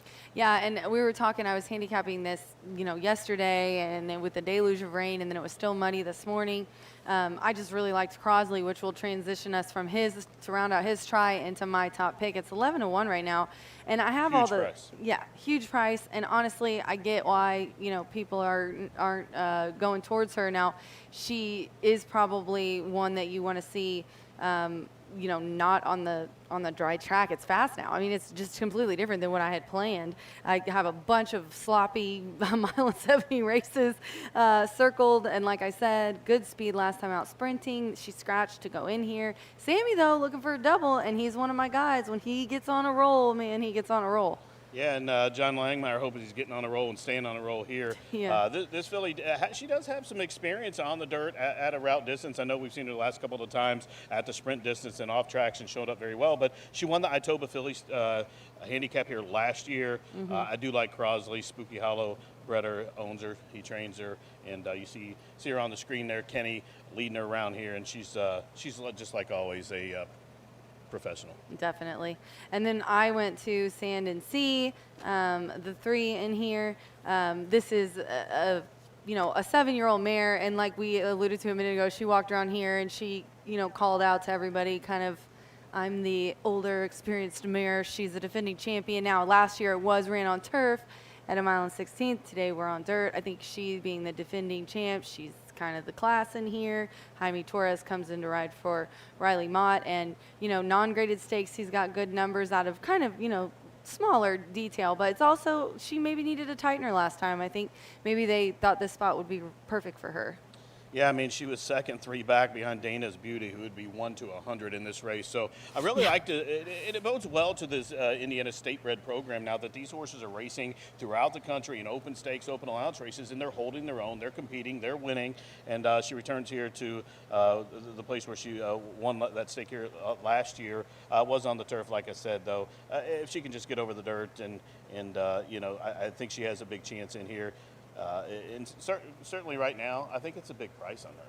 Yeah, and honestly, talk about a big price. My 2 is 37-1. But listen, I do have inside info that Michelle said I could share. She honestly likes Americana Anna's shot better, who drew in the Me 13. She was telling me last time that she ran, she was not going to be upset that it came off, but she said now that it's fast, she thinks between the Rafaela and Americana Anna, this is the one. So I'm going to pull an audible. Sorry, Aaron. Thanks for keeping up with me, AV. But plus, Evan Roman, man, he has a double today on the card, winning the 4th race, and then this previous race 6. You know, Michelle said she really thinks that she's kind of poised and ready to go for this. And 2 back on July 1st, she was on a good track, a mile and a 16th, put up an 80 and was second, beaten 2 lengths. So I like 13. I think I'm going to play an audible and throw the 13 in for a super. Yeah, you're getting 12 to 1 too. Sometimes these horses drawing in off the AE maybe get overlooked, and especially multi-leg wagers. Yeah, for sure. We have seen a horse win from the outside drawing in earlier, Cal Creek Kid for Aaron West. But Michelle has 2 entered in here. She's got bookends, actually. She's got Rafaela to the inside, then this one up to the outside. So very well matched field. A couple of horses in the paddock looking good, like 4 under the palms. Yep, was the really 4 standing out here in the paddock. Yes, And dappled out, filled out beautifully for sure. And now they're heading out. Jockeys are legging up and heading out to the track right now. Just want to remind you guys, this is the Peony Handicap, and we do have the Bucaro after this. I'm on the 10, Jimmy Max on the 4. Good luck.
The horses called postword for the 7th race, the 22nd running of the Peony Handicap.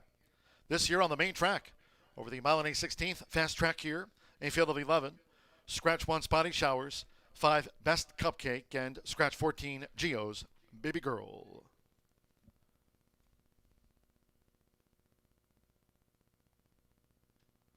Presenting the field as they parade for the Peony Handicap, leading them number 2, Rafaela.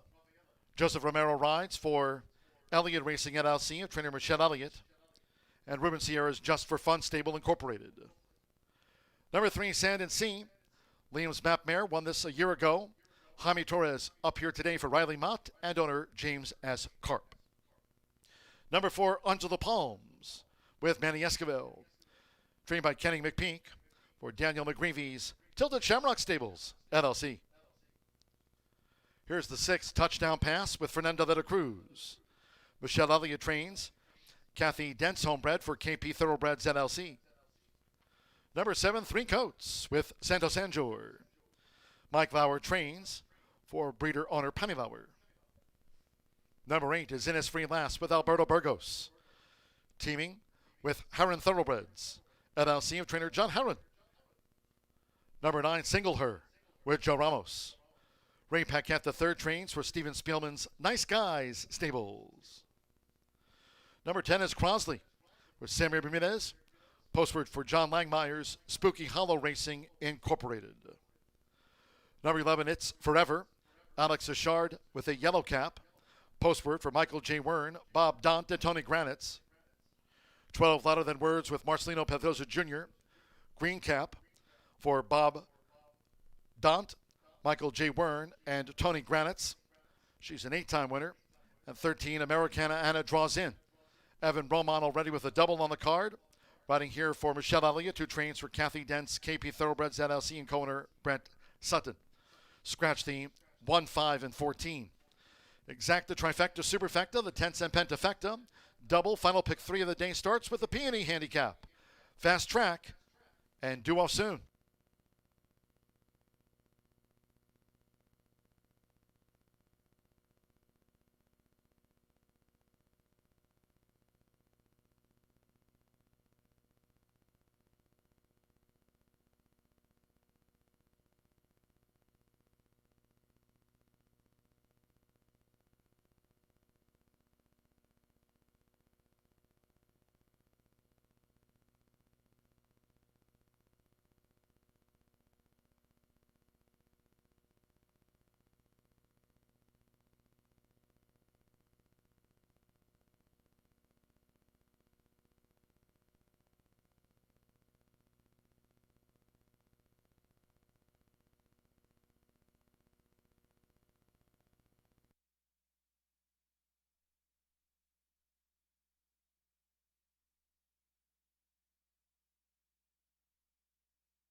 It's the run-up to the Peony handicap here at Horseshoe Indianapolis. $100,000 on the line for state-bred competition. On your screen, the good-looking Americana Anna, who draws in off the also-eligible list. There's 11 of them still slated to go to the gate. We may be off the turf, but still a big field.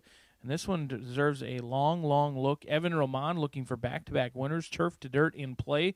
When last seen on the dirt at the allowance level, ran a big effort here on July 1st. It was Indiana Derby weekend as well, losing to 3 coats, but did all the heavy lifting on the front end. Kind of stalked, took the lead over, and lost to a classy one in 3 coats, who's currently favored at 2-1. But you're going to get much better value on the also-eligible Americana Anna.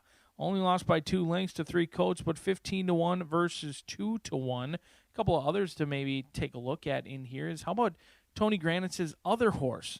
Louder Than Words has taken a lot of action at 8-1, but It's Forever, 35-1.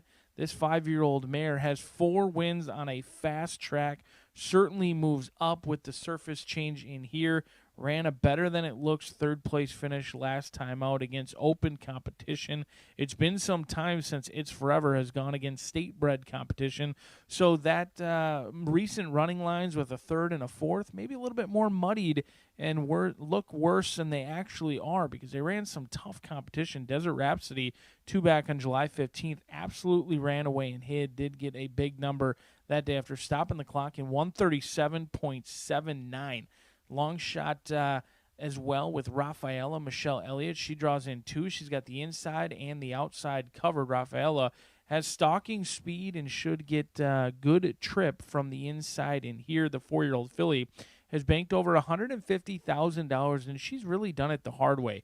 She hasn't done it with one big stakes victory or anything like that. She's picked up pieces each and every year. She's been a consistent earner the last 3 years here, and she deserves a long look at 45-1, but a classy field of fillies and mares running for $100,000 in the State Flower Stakes. It's the Peony Handicap. 1 mile and a 16th. 11 will go to the gate. 1 will return a winner. We'll see if the classy Sand and Sea can go back-to-back, but going to have to do something she's never done in her career. The 7-year-old mare trying to win for the first time on a fast track.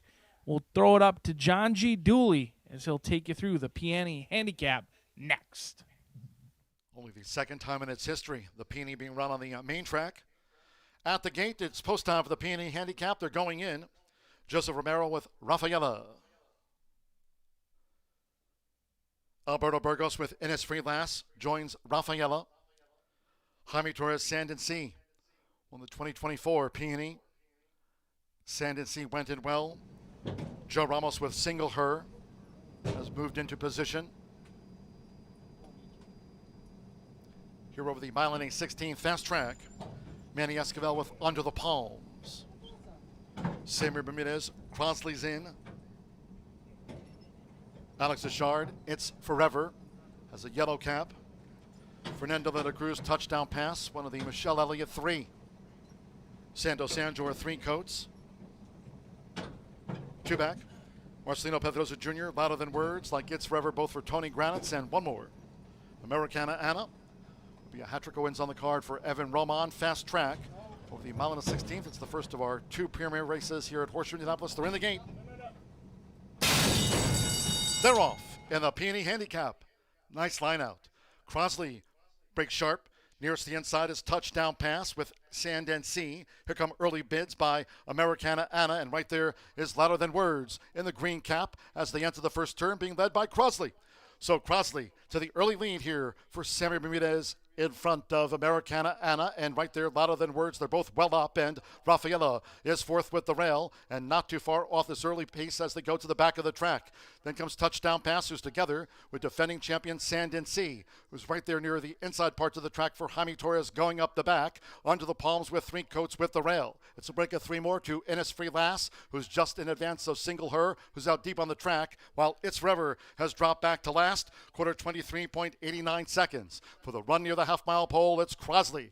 Crosley joined out wide by Louder Than Words. Rafaela, she's coming to gain toward the inside now of Crosley in a tight spot there, with on the outside Americana Anna.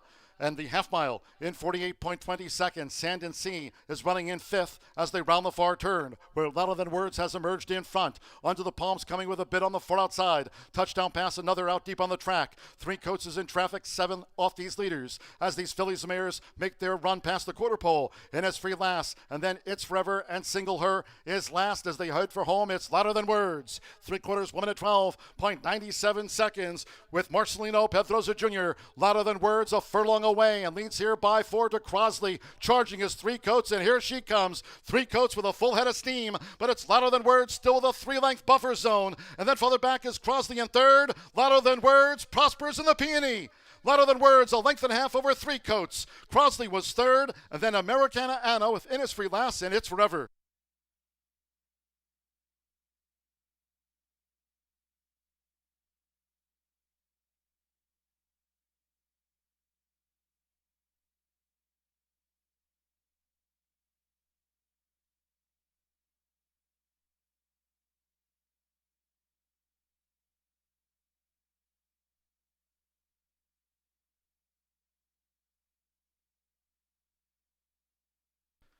(144.27 seconds after the Peony. 144.27. We're standing by for the run order from the judges after the first of our premier races. Fast track, only the second time in its history the Peony run on the main track. 144.27, slow-mo, Louder Than Words. One of the Tony Granitz 2 beats 3 coats. Number 10, Crosley 3rd. In advance of 13, Americana Anna with Innisfree Lass, It's Forever. Was one of the Tony Granitz 2 with a yellow cap, defending champion Sand and Sea in front of Rafaela Under the Palms. 12-7, 10-13 runs 4th. Marcelino Pedrosa Jr. takes out one of the premier races. Here for Tony Granitz, Michael J. Wern, Bob Dont. Louder Than Words.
Returning to the Murphy Trailer Sales Winner's Circle, the 12 Louder Than Words with Marcelino Pedrosa Jr.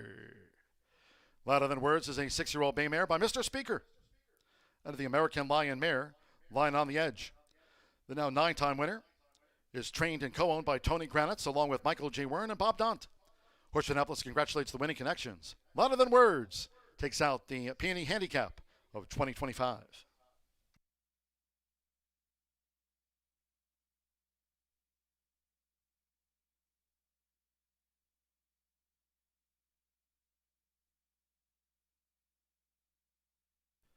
Range 7 official.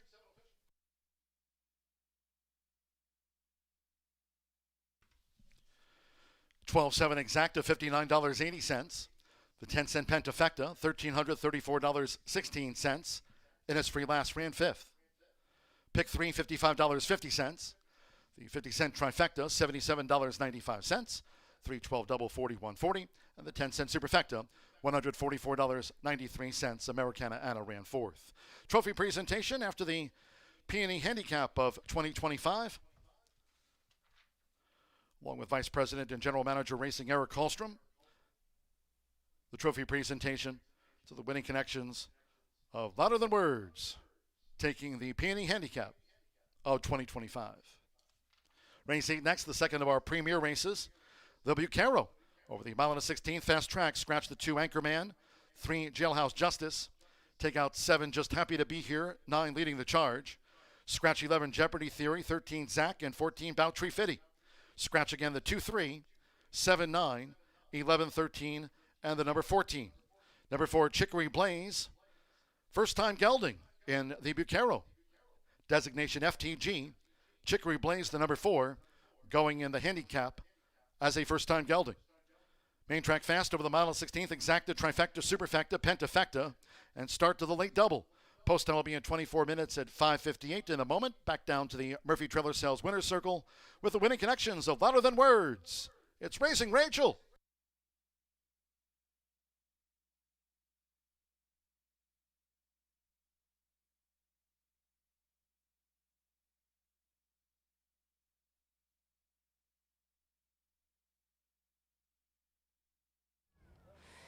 Peony Handicap goes to Louder Than Words. If I had $1 for every time a trainer I was interviewing, their phone goes off, you just won, so everybody's calling to congratulate you.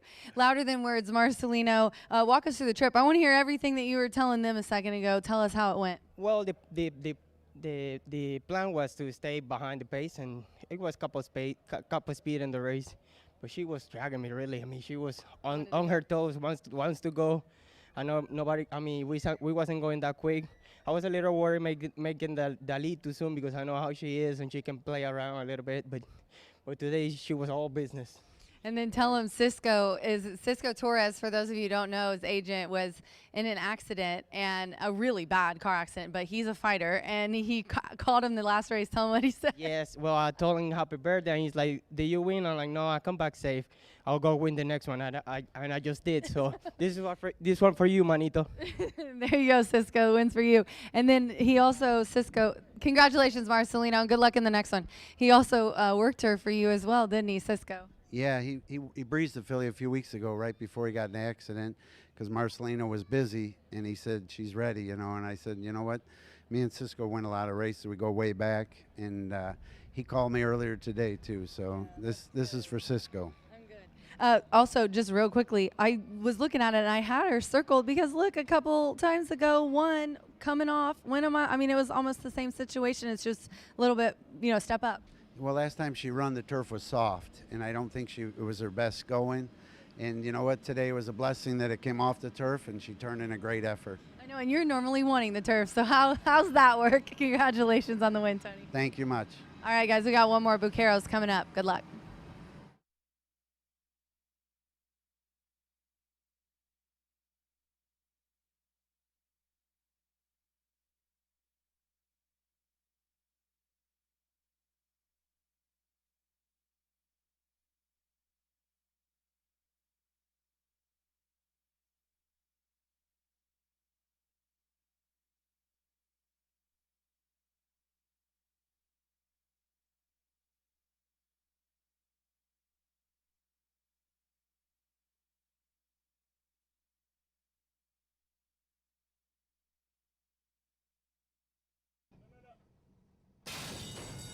They're off in the Peony Handicap. Nice line out. Crosley breaks sharp. Nearest the inside is touchdown pass with Sand and Sea. Here come early bids by Americana Anna, and right there is Louder Than Words in the green cap as they enter the first turn, being led by Crosley. So Crosley to the early lead here for Sammy Bermudez in front of Americana Anna, and right there, Louder Than Words. They're both well up, and Rafaela is fourth with the rail and not too far off this early pace as they go to the back of the track. Then comes Touchdown Pass, who's together with defending champion Sand and Sea, who's right there near the inside parts of the track for Jaime Torres going up the back onto the palms with Three Coats with the rail. It's a break of three more to Innisfree Lass, who's just in advance of Single Her, who's out deep on the track, while It's Forever has dropped back to last, quarter 23.89 seconds. For the run near the half-mile pole, it's Crosley. Crosley joined out wide by Louder Than Words. Rafaela, she's coming to gain toward the inside now of Crosley in a tight spot there, with on the outside Americana Anna. And the half mile in 48.20 seconds. Sand and Sea is running in fifth as they round the far turn, where Louder Than Words has emerged in front. Onto the palms, coming with a bit on the far outside. Touchdown pass, another out deep on the track. Three Coats is in traffic, seven off these leaders as these fillies and mares make their run past the quarter pole. Innisfree last, and then It's Forever and Single Her is last as they head for home. It's Louder Than Words. 3/4, 1 minute 12.97 seconds with Marcelino Pedroza Jr. Louder Than Words a furlong away and leads here by 4 to Crosley, charging his Three Coats, and here she comes. Three Coats with a full head of steam, but it's Louder Than Words still with a 3-length buffer zone, and then further back is Crosley in third. Louder Than Words prospers in the Peony. Louder Than Words a length and a half over Three Coats. Crosley was third, and then Americana Anna with Innisfree last, and It's Forever.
From marshmallow festivals to fireworks on the shore, no matter where you're headed this summer, Hubler Ford's got you covered. And during Hubler's Freedom to Drive, we've got your payments covered too, all summer long. So get out there in a new Ford with 0% financing. Plus, buy with 0 down, no payments for 90 days. And Hubler's got you covered for 200,000 miles. Hubler's got you covered. DriveHubler.com.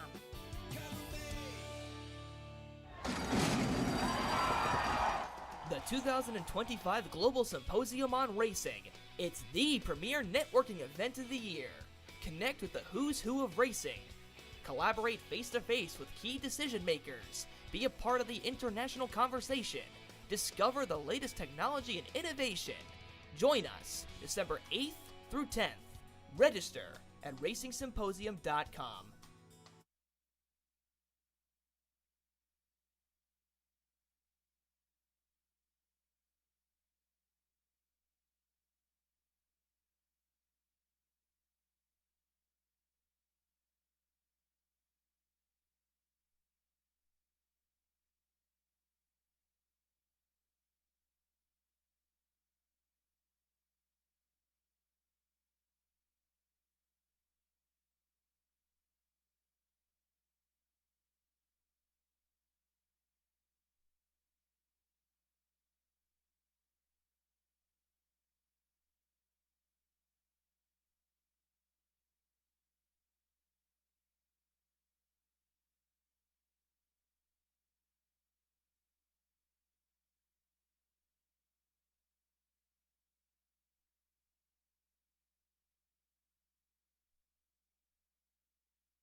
Louder than words. Her performance was just that. Upset winner there in race number 7. As we move on to the Vaquero Stakes, race number 8 here, taken off the turf. Do have a couple of scratches in here. Numbers 2, Anchorman, the the 3 J-House Justice, the 7 Happy to Be Here, the 9, the 11, and the also eligibles all are out. And right now, it's all about the 4, even money on the tote board in here. And that's where I'll start in this well-matched race. We do have some defections, but still a really good field for this renewal of the Vaquero Stakes. And Chicory Blaze, boy, what a day it'd be for Rob Dobbs. He's got a couple of winners on the card already. The last time we had handicaps, he took both of them. And Chicory Blaze is a 3-year-old taking on older horses, but I think this horse merits a very good chance. You see on your screen there, has 2 grooms there, one offside him, and nothing different from the last start when we seen him here in the Governor's Handicap. Consummate professional in the paddock here with that blue shadow roll there. Now this horse has raced 5 times, has 3 wins, 2 seconds, never worse than second, and both those seconds were dirty noses, dirty head bobs, and otherwise this horse would be undefeated, coming off 3 mid-70 Beyer performances, and the horse just seems to keep getting better as he progresses through his sophomore season, and ran away with the, won the snack by a nose, the Governor's Handicap he ran away with, beat Sir Baji that day as the favorite and expected to go off at a short price here, and this one is a versatile sort. Could go to the lead and win, as we've seen when he broke his maiden, but the last couple of starts he's stalked. He relaxes well for Rodney. Indiana native Rodney Prescott, been riding here for many years from just up the road in Jay County in Portland, Indiana, has the return call here. 10-1 on the morning line. All those defections, obviously the horse's odds are coming down right now. Both mine and Rachel's top pick in here, and currently the people's pick as well.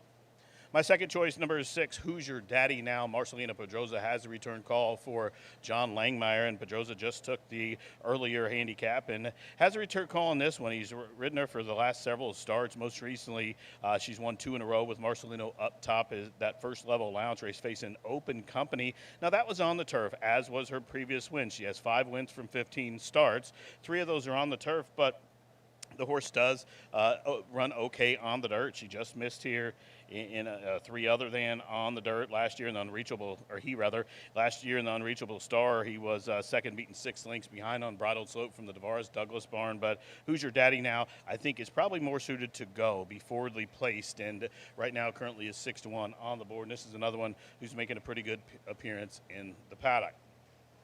Another horse I want to talk about here, connections were probably hoping it stayed on the turf for this one. Berloni, the number 5 horse, just absolutely freaked last start in that 2 other than when trying the turf at that 7.5 furlong distance. Adds a little bit of ground, comes back to the dirt, but the horse is okay on the dirt. It doesn't really concern me with the surface switch. I would have rathered it stayed on the turf the way that horse ran last time. That horse went from last to first and just a couple of jumps and was wide and done it well in hand. Seems to be okay in the paddock. The horse doesn't look like he lost much weight since the last time I seen him here back on July 12th. And Ray Paquette will give a leg up to return call for Joe Ramos, who had the call that day. This one's a 3-time winner, lightly raced for a 5-year-old at $80,000 purchase, 6 for 16 in the money. Getting a little pricier right now. Berlerni currently 7-1. As you see, Ramos getting some last-minute instructions from Ray Paquette there, and Berlerni, I do like this one's chances. Just recently, since the last race, had a really good drill here on August 12th, half mile. That was the best of 27 that day, and will be my third choice. Another one taking some money in here, no surprise to the far outside, Runaway Rojo, number 12 from the Hall of Famer Steve Asmussen's barn. Nation's all-time leading trainer will give a leg up to son Keith here. Runaway Rojo is a stakes winner. The horse has won 5 races from 17 starts, looks really good in the paddock, has made over $254,000, taken some support. Paddock judge Brandy Bell has just given riders up orders as the fields making their way to the racetrack for the second of our handicaps. This is the Colton Gellies division, the Vaquero. They're coming on the track. Good luck.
horses called Postword for the 8th race. The second of our handicaps on the card, the Bucaro. Run this year on the main track over the 1:16 fast, a field of 7. Scratch 2, Anchorman. 3, Jailhouse Justice. Take out 7, Just Happy to Be Here. 9, Leading the Charge. Scratch 11, Jeopardy Theory. 13, Zach, and 14, Bout Tree Fitty. 2, 3, 7, 9, 11, 13 of the 14 are the non-runners. 4, Chicory Blaze. First time gelding here in the Bucaro. Designated FTG. First time gelding is the 4, Chicory Blaze. Here's the field parading for the Bucaro handicap. The 1 is Terminally Handsome. Mitchell Morrow riding for Tiana Richardville, and owners and breeders Chris and Alan Walsh. Number 4, Chicory Blaze. Winner of the Governors and Snack handicaps here this season. Rodney Prescott riding for Rob Dobbs Jr., breeder owner Joseph Hickman. Number 5 is Berloni. Joe Ramos riding for Ray Paquette III. Trains for the ownership group of Jay Oringer, Steve Hornstock, Baytree Stables LLC, and Al Bianchi Racing LLC. 6, Hoosier Daddy Now. Marcelino Pedrosa Jr. can claim a handicap double. Riding here, the 5-time winner for John L. Langmeyer and Stuart G. Kendall. Number 8, Fantastic Vow with Sammy Bermudez. Riding the son of Fantastic again for Aaron M. West and owner Joe Winters. 10 is VMAX with Alex Ashard. Riding for Ethan W. West, Indiana breeder owner Robert J. Hunt. And completing the field, number 12, Runaway Rojo with Keith Asmussen. Steve Asmussen trains Postword in the gold, black star, and cap for West Point Thoroughbreds, and James Nichols co-owns the field for the Bucaro. Exacta Trifecta Superfecta, 10-cent Pentafecta starts at a late double. This handicap named after former Indiana Horse of the Year and the richest Indiana bred of all time, Bucaro, who had earnings of $947,396. Bucaro now stands in New York, while Tim Gleishaw stands here at the track. 2 minutes to post time.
With the girls' division settled, louder than words, victorious in race number 7, we move on to the Bucaro, where we will settle the score for the boys' division in here, as 7 of them will go to the gate, $100,000 on the line. On your screen now, the top selection of yours truly, hopeful for back-to-back 12 saddlecloth victories. Runaway Rojo teams up with Steve Asmussen and Keith Asmussen, father-son training combination that hasn't had much racing luck here at Horseshoe Indianapolis, but that can all change with a $100,000 stakes victory, and ran a good race, better than it looks, second behind a horse who has a ton of back class in Mowens at 7-5. I didn't think I got the best trip that day after breaking from the inside. Kind of finished with what I believe to be a ton of horse, and was flattered when the third-place runner, Double Dog Justice, did come back to win. Has tactical speed, but certainly does not need the lead. They're going to have to pick what they want to do, breaking from post position number 12. They'll be the 7th horse in the starting gate, and that first turn does come up very quickly in here, but certainly a fair price, 3-1 off that 8-1 morning line, which was originally carded for the turf. But there's a lot of upside with Runaway Rojo on a fast main track. I wasn't so convinced this horse would do all that well trying the turf for the second time, more of a necessity out of the condition book and trying to run for the big money when it's available for these Indiana breds. But Runaway Rojo, an absolute player and should be a factor on all of your tickets in here on a fast main track. In fact, of the $254,000 earned by Runaway Rojo, $245,000 of that amount has come on a fast main track and has a ton of upside in here for West Point Thoroughbreds, guys that certainly are no stranger to the winner's circle in here. Maybe the horse that's hurt most by the surface change could be the field's long shot in number 10, VMAX, Alex Achard, Ethan West. But we have seen here in the past, turf to dirt can be a big factor. Horses can jump up and run very well, and there's no doubt about it that VMAX was deserving of a shot in here and would have been a huge factor on the turf today, bringing in a 2-race win streak. And if you could overlook that lone off turf, which was also off of a long layoff August of last year, this is a much different 4-year-old than the condition he brought into that last dirt race. He could throw in a big, monstrous effort in here. He's been in very good form. He trains consistently on the synthetic over at Turfway Park. He's on a 2-race winning streak, and he's being overlooked right now by bettors at 25-1, but 7 of them are approaching the gate, $100,000 on the line. Colson Geldings running for the Bucaro handicap. The best man in the business, John G. Dooley, with the call to the post. Cheers, Brian. The horses are approaching the starting gate. 6-5 favorite, Chicory Blaze. Going down to the 1:16 main track start for the Bucaro. 3-1 on Runaway Rojo and 7-2, Who's Your Daddy Now, near the gate.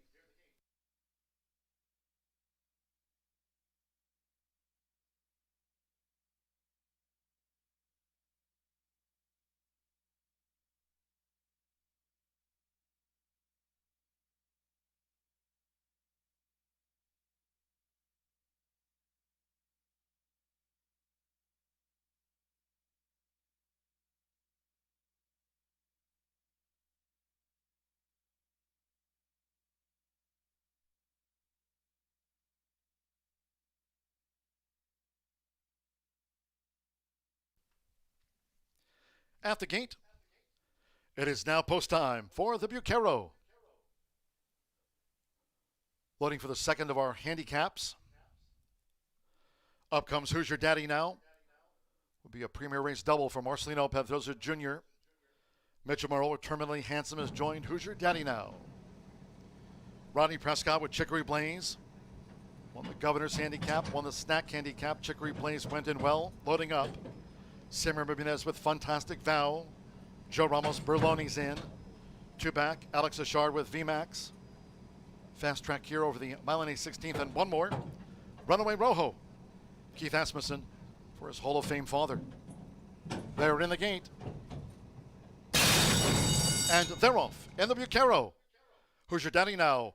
Away alertly along with the gray Fantastic Vow toward the inside as they make their way toward the first turn. VMAX between horses. Who's Your Daddy Now settles with the rail, and Runaway Rojo comes up with a bid. Runaway Rojo goal with the black star and cap. But it's Fantastic Vow who has the pace to lead the race for Simmer Bermudez. Fantastic Vow straight to the front. It has opened up an early 5-length lead at the 6.5 from Who's Your Daddy Now, who's second at the rail by a half-length. Runaway Rojo is running in third, now with just inside 6 furlongs to run. It's a break of 4 more. Rodney Prescott and Chicory Blaze follows in fourth, a length in advance of VMAX 2 more to Berloni. Internally Handsome has dropped back to 7th and last. The quarter for the great frontrunner, Fantastic Vow, 23.46 seconds with a 7-length lead. Fantastic Vow dictates the handicap as they go past the half-mile pole. Fantastic Vow now some 8-9 lengths in advance here of Who's Your Daddy Now and Runaway Rojo. Chicory Blaze continues in 4th position.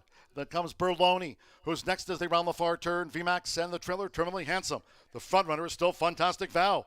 Clocked a half mile in 46.71 seconds with Sammy Bermudez. Fantastic Vow now on the edge of the quarter pole as Runaway Rojo tries to engage. Chicory Blaze has the blue blinkers. Berloni in a white cap. Hoosier Daddy now with the rail. Fantastic Vow leads into the stretch, and here come the Hoosiers. VMAX and finally terminally handsome. 3/4 won at 11.24 seconds. Fantastic Vow tackled at all sides. On the outside, Runaway Rojo. Berloni. Hoosier Daddy now. It's a toss-up. Chicory Blaze on the stand side. It's Runaway Rojo who's come away in front for Keith Asmussen. Chicory Blaze joins on the line. Runaway Rojo holding on in the Bucaro. Chicory Blaze was second, then Fantastic Vow. With Hoosier Daddy now, VMAX, they were next to cross after the handicap. Berloni and Terminally Handsome never picked up.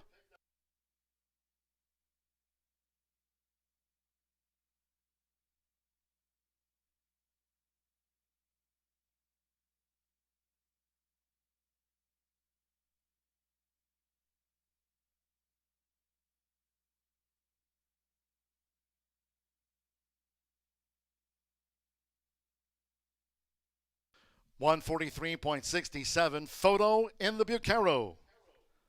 Hold all tickets.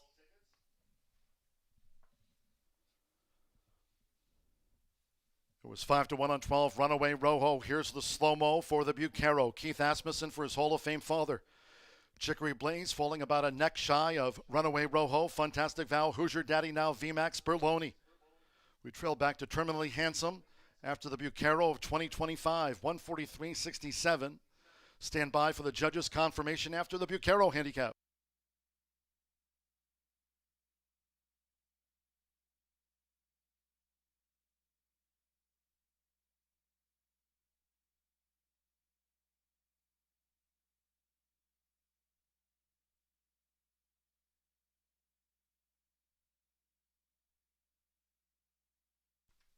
$12-4, 8-6-10. 12 Runaway Rojo, 5-1 first for Chicory Blaze. Even money, falling a half length or so short of Runaway Rojo after the Bucaro. 8 Fantastic Vow, 7-1 third. 6 Hoosier Daddy now, 9-2 confirmed fourth, and 10 VMAX fifth for the Pentafecta. 12-4, 8-6-10.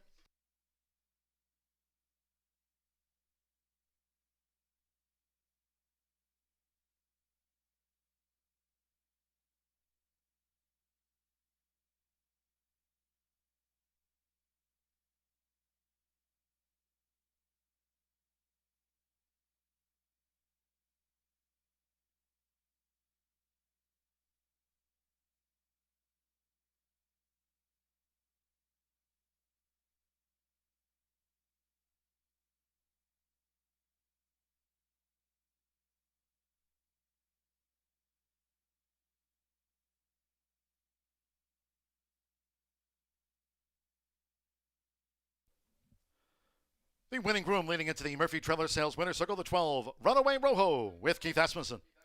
Runaway Rojo is a 5-year-old chestnut gelding by Runaway and Hyde. Out of the Stephen Godiva mare and Sherry, trained by the Hall of Famer Steve Asmussen for West Point Thoroughbreds in the Gold, Black Star, and Cap of Terry Finley and co-owner James Nichols. Now a 6-time winner. Horseshoe Indianapolis congratulates the winning connections of Runaway Rojo. Takes the Bucaro.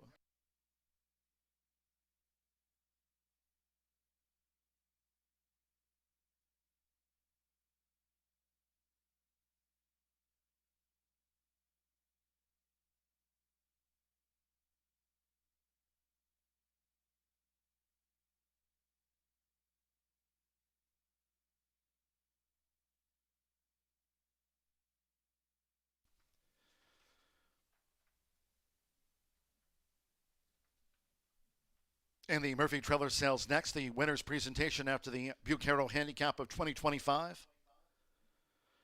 Along with Vice President, General Manager of Racing here at Horseshoe Indianapolis, Eric Hallstrom, joined by Director of Racing, Racing Secretary Chris Polson, and Assistant Racing Secretary Chris Kemak. Winner's presentation to the winning connections of Runaway Rojo, Keith Asmussen. For Steve Asmussen, West Point Thoroughbreds, and James Nichols, congratulations to the winning connections of Runaway Rojo. Rachel liked it too. It's official. Exacta $40.60, 50-cent trifecta $46.30. 12-12, that handicap double $73.60. Who's Your Daddy now fourth, 10-cent superfecta $28.73. 50-cent pick three, $85.05.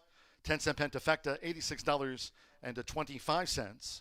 VMAX ran fifth. The $1 late pick four presented by Itoba, $1,157.50.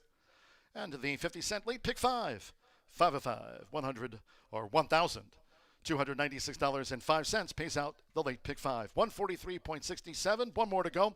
Closing the card in 18 minutes time. Race 9 quarter horse maiden over the 330 fast track tailwind. Scratch the 2 Sista Majestic. No pentafecta wagering and no number 2 Sista Majestic in the quarter horse maiden.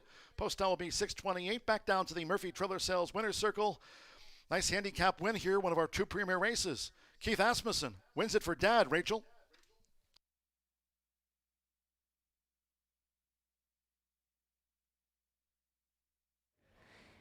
Thanks, John. The Bucaro goes to the Asmussen boys. Keith Award today. And you were aboard Runaway Rojo last time. Your dad got this one at Switch Barns. But tell us how this horse has been for you. Obviously, you guys get along pretty well. Absolutely, and biggest congratulations to Hector Rodriguez and the team. I mean, this horse walked in the paddock, and I had a giant smile on my face. Definitely looked the part. I think it, being taken off the turf gave us a slight advantage, but still think the world of the horse. I think the world of Hector, too. He does a really great job. I got to give him a shout out in case your dad's listening. Yeah, so definitely the dirt helped. Walk us a little bit through the trip, Keith. Absolutely. The horse broke awesome. Being the last to load got away very smoothly. And, by the wire the first time, 8 horse was keen to go, as it shown in previous races, was content to stay back. I think the first time I rode this horse back, I was a bit too passive. Let him get to the 3/8 a little slower than I would have liked. I gave him a bit more momentum today going into the stretch, and I think he rewarded me. Well, congratulations on the win. Thank you very much. All right, you guys got a quarter horse race, so stick around. Also, we have the winner, Rachel, of your contest. Racing Rachel's Warriors. Wednesdays are for winning. Congratulations, Phil Hull, picking up the $100 top prize in today's edition of Racing Rachel's Warriors. Brent Renard picking up the $75 second prize and the bronze medal and $25 to Brian Harbert. Today's Racing Rachel's Warriors, there they are, 60 minutes away from our final quarter horse maiden dash of the day. It's Phil, Brent, and Brian on the podium. Today's edition of Racing Rachel's Warriors.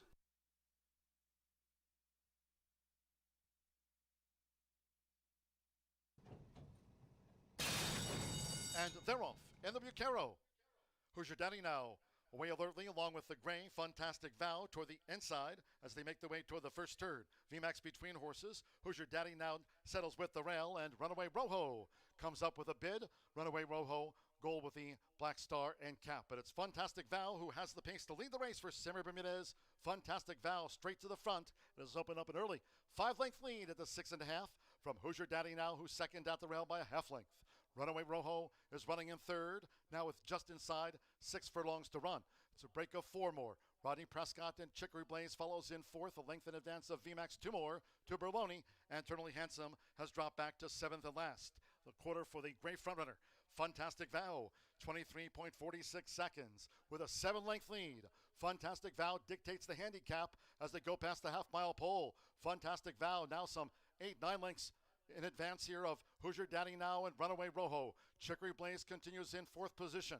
Then comes Berloni, who's next as they round the far turn. VMAX and the trailer, Terminally Handsome. The front runner is still Fantastic Vow. Clocked a half mile in 46.71 seconds with Sammy Bermudez. Fantastic Vow now on the edge of the quarter pole as Runaway Rojo tries to engage. Chicory Blaze has the blue blinkers. Berloni in a white cap. Who's Your Daddy now with the rail. Fantastic Vow leads into the stretch, and here come the Hoosiers. VMAX and finally Terminally Handsome. 3/4 won at 11.24 seconds. Fantastic Vow tackled at all sides. On the outside, Runaway Rojo. Berloni. Who's Your Daddy now? It's a toss-up. Chicory Blaze on the stand side. It's Runaway Rojo who's come away in front for Keith Asmussen. Chicory Blaze joins on the line. Runaway Rojo holding on in the Bucaro. Chicory Blaze was second, then Fantastic Vow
sadly, we were rained out yesterday, right after the first race, so you didn't get to see a quarter horse race on Tuesday, but we have one today. It's going to be our finale, $18,000 maiden for registered Indiana bred quarter horses, 3-year-olds and up. And we do have a scratch of number 2, and that's Sister Majestic. Not exactly a full field today, one of our rarities here, because usually we've got overflow and really strong full fields, but we have a good, I'm just going to call it compact but competitive today, and they'll race 330 yards. So let's go to the paddock and take a look at a few of the horses that I like. And we'll begin with number 1, and that's She's a Bull Concept, making her 4th start of the meet for leading quarter horse trainer Tim Eggleston. Whew, has he had a terrific meet, and he's getting psyched up about next Saturday's all quarter horse day. We'll talk about that more in the days to come. It's going to be a big one. Anyway, this Brimstone filly has shown promise for her breeder and owner, Sue Belden. I think her best effort to me came on July 17th. And the biggest problem is she just tends to be a teeny bit erratic down the stretch, but very capable of breaking the maiden as long as she gets some sort of a clean break or a cleaner path to the wire.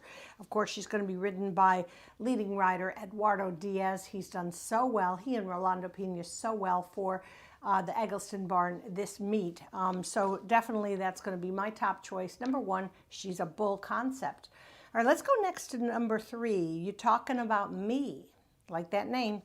Bennett Racing Stables homebred has come so close in 3 starts this season for trainer Jesse Vasquez. What I really liked is the June 5th start, this 3-year-old son of Big Lou. Big Lou was actually a better 3-year-old than a 2-year-old, and he was a grade 1 winner when he was 3, and now he's producing some good horses. But on June 5th, You Talking About Me ran 2nd over a sloppy track.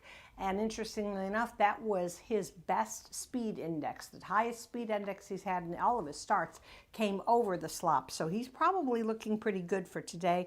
I expect a big finish from him. And of course, the rider will be Jesse's husband, and that's Giovanni Vasquez Gomez. So take a look at that runner.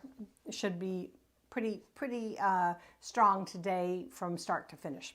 We'll go next to a couple horses that haven't quite shown their promise yet. But, you know, the wake-up time can happen anytime with quarter horses, depending on the break and the trip. So we'll go to number 5, and that's Wagon Run. Also trained by Tim Eggleston, struggled here on July 17th and finished out of the money. But the 4-year-old mare by Wagon Tails has every right to move forward for her breeders and owners, David and Tammy Hobbs. You know, she's a mare and she's 4 years old. Ideally, she should be a little bit ahead of this group, but not quite. However, the Eggleston, I've seen Tim be able to turn around horses. This meet, he's very strategic and analytic about what the horses do wrong. If it means you have to change the equipment, do a little more gate work or whatever, Tim's going to get it done. So I'm not going to discount Wagon Run. She's going to reunite with Rolando Pena, who has pretty much ridden her in each start. At least he knows her, and hopefully they get a good, clean trip. And then we'll round up my top 4 with number 4, and that's Beach Chicks, the first start of her 3-year-old campaign for owner-trainer Shauna Martin. She's bred by Sherry Miller, and, you know, of course, we have the highest regard for Sherry Miller, who stands Escondido Beach. Well, we lost Escondido Beach at the age of 20 last month. Very sad for our industry in Indiana, but his sons and daughters are going to live on and continue to produce unbelievable winners like they have for, I guess it was 13 crops. I mean, you can't do any better than that. So anyway, not only by Escondido Beach, but this filly is out of a Shazoom mare, so she's got pretty good breeding top and bottom. Today she'll be ridden.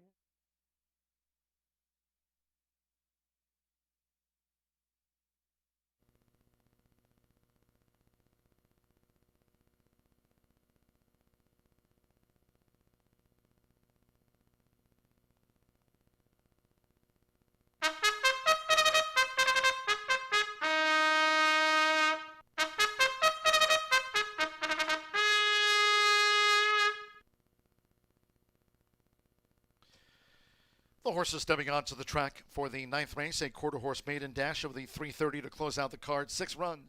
Scratch the 2, Sista Majestic. There's no 10-cent quarter horse Grand High 5. No quarter horse Pent. Scratch the 2. Exacta Trifecta. Superfecta wagering parading with 3 minutes to post time.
The horses have reached the starting gate. It is now post time.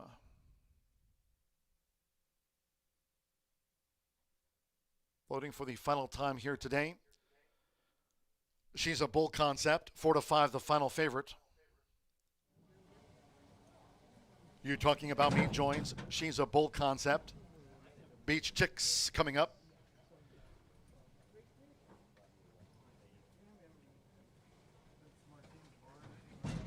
Wagon Run like She's a Bull concept. Both were Tim Eggleston here over the 330. Fast Track. 2 back. Danny Martinez with Cindy Pop.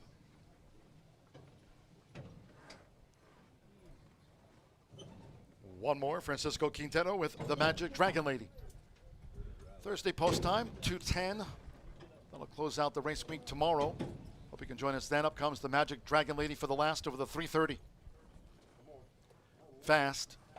They're in the gate. Wagon Run getting fidgety. Ready? Bull concept. You Talking About Me just got fractious there.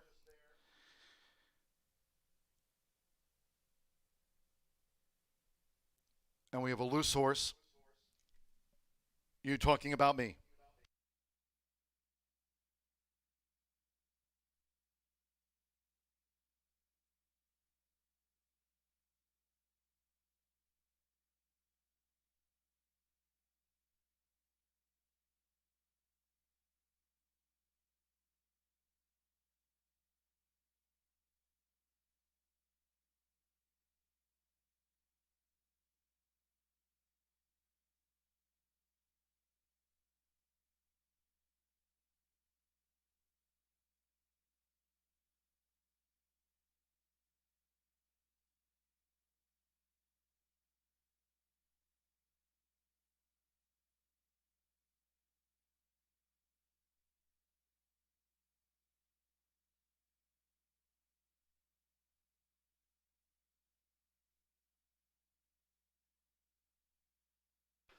Late scratch number 3, You Talking About Me, now ordered scratch by the stewards. Scratch number 3, You Talking About Me, is still remaining on the track here, that loose horse. Late scratch on the 3. There'll be a 12-3 consolation double. 12-3 a consolation double. Those using 3, You Talking About Me, in a multi-race wager. You'll now receive the post-time favorite as your substitute in any multi-race wagers. Scratch 3. You Talking About Me.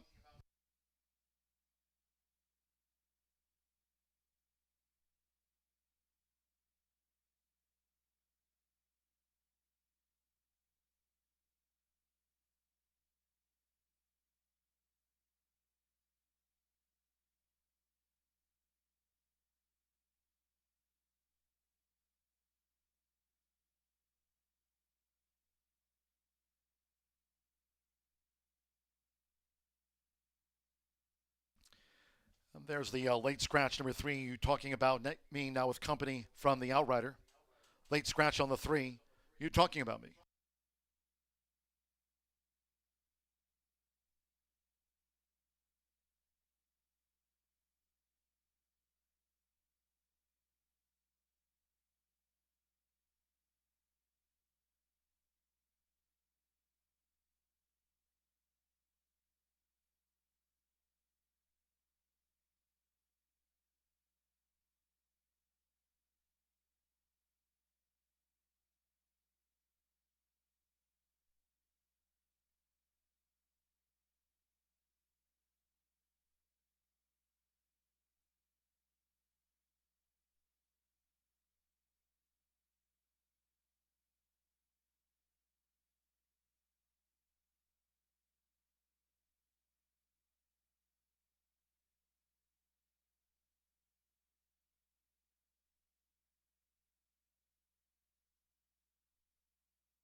with company from the Outrider. That late scratch, You Talking About Me, the number 3 scratched. Now making his way back to the barn.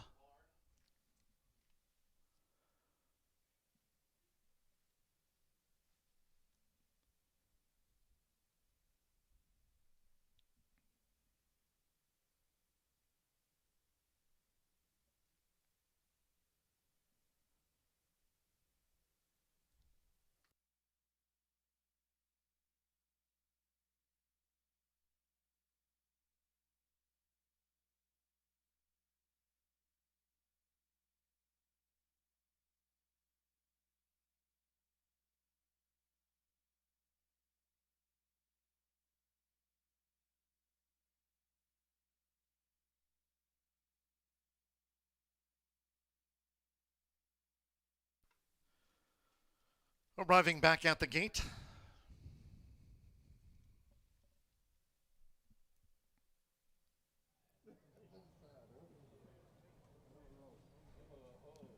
So once again with Eduardo Luna Diaz, She's a Bull Concept reloads.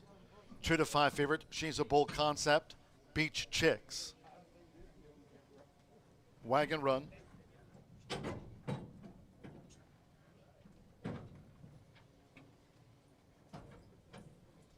Two back, Cindy Pop. 2 to 5, She's a Bull Concept, the final favorite. One more, Francisco Quintero again with the Magic Dragon Lady. 330 yards, fast track, last of the day, all in. Off in the Wednesday finale. She's a Bull Concept, sharply away, dashing past the 220. Beach Chicks, Wagon Run, Cindy Pop, the Magic Dragon Lady. She's over here on the stand side as they come inside the final 110. Beach Chicks is chasing. She's a Bull Concept home. She's a Bull Concept and Beach Chicks with that late thrust. Cindy Pop, the Magic Dragon Lady, and Wagon Run last home.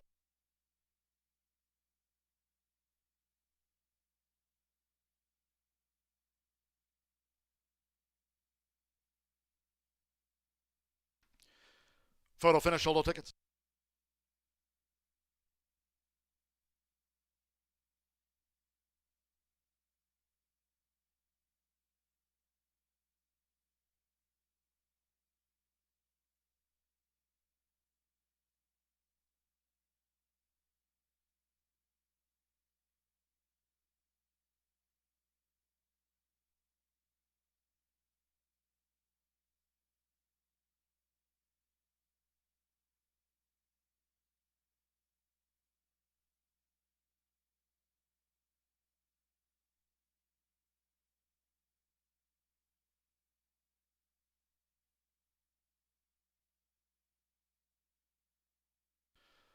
Four, 167 posted now. 4. Beach Chicks. 17.073 seconds. Fast track. Takes out the maiden. Was the long odds of the lot at 12 to 1. 1, She's a Bull Concept at 2 to 5. Track down. 6, Cindy Pop at 8 to 1/3. 7, the Magic Dragon Lady, and 5, Wagon Run. Giovanni Flores Minos for Shauna Martin. Dodo Rescondito Beach. Beach Chicks at 12 to 1.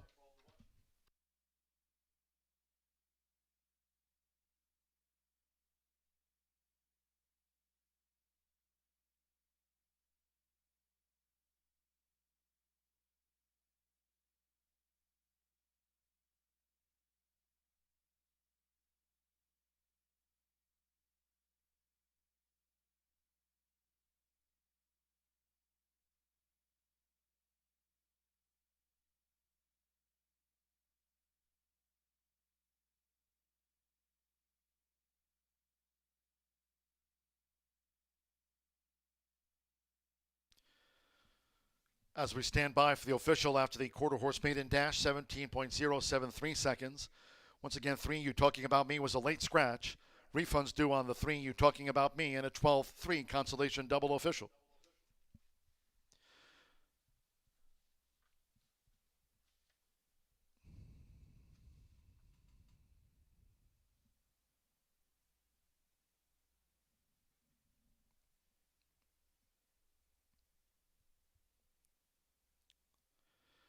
Stepping into the Murphy Trailer Sales Winner Circle, the 4, Beach Chicks with Giovanni Flores Minos.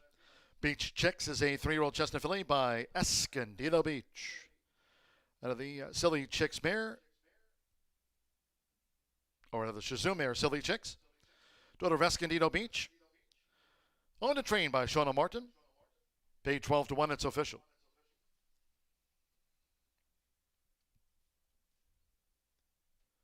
$12-4 double paid $226.60. 10-cent superfecta $24.19. Pick 3 $450.45. Exacta $62.80. 50-cent trifecta $86.60. There was no 10-cent quarter horse Grand High 5 featured on the maiden. Pick 3 $450.45. 12-4 double $226.60. 12-3, there's that consolation double as noted. 12-3 for a consolation double, $8.60. 3, you talking about me, was a late scratch when breaking through the gate. 17.073 fast. That concludes our live racing program for today. We thank all that joined us here at the races. Cheers to all who tuned in. Next live race card will be tomorrow to wrap up a 4-day stretch. No live racing Friday, Saturday, nor Sunday this weekend. Tomorrow post time for the Thursday card at 2:10 p.m. Eastern. Until next time, for all of us here at Horseshoe Indianapolis, it's been my pleasure today from the broadcast booth at 642. Track announcer John G. Dooley saying good night.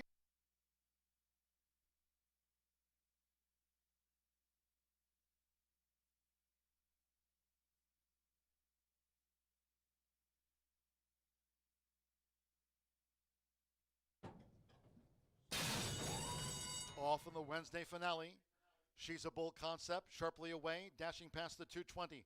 Beach Chicks, Wagon Run, Cindy Pop, the Magic Dragon Lady. She's over here on the stand side as they come inside the final 110.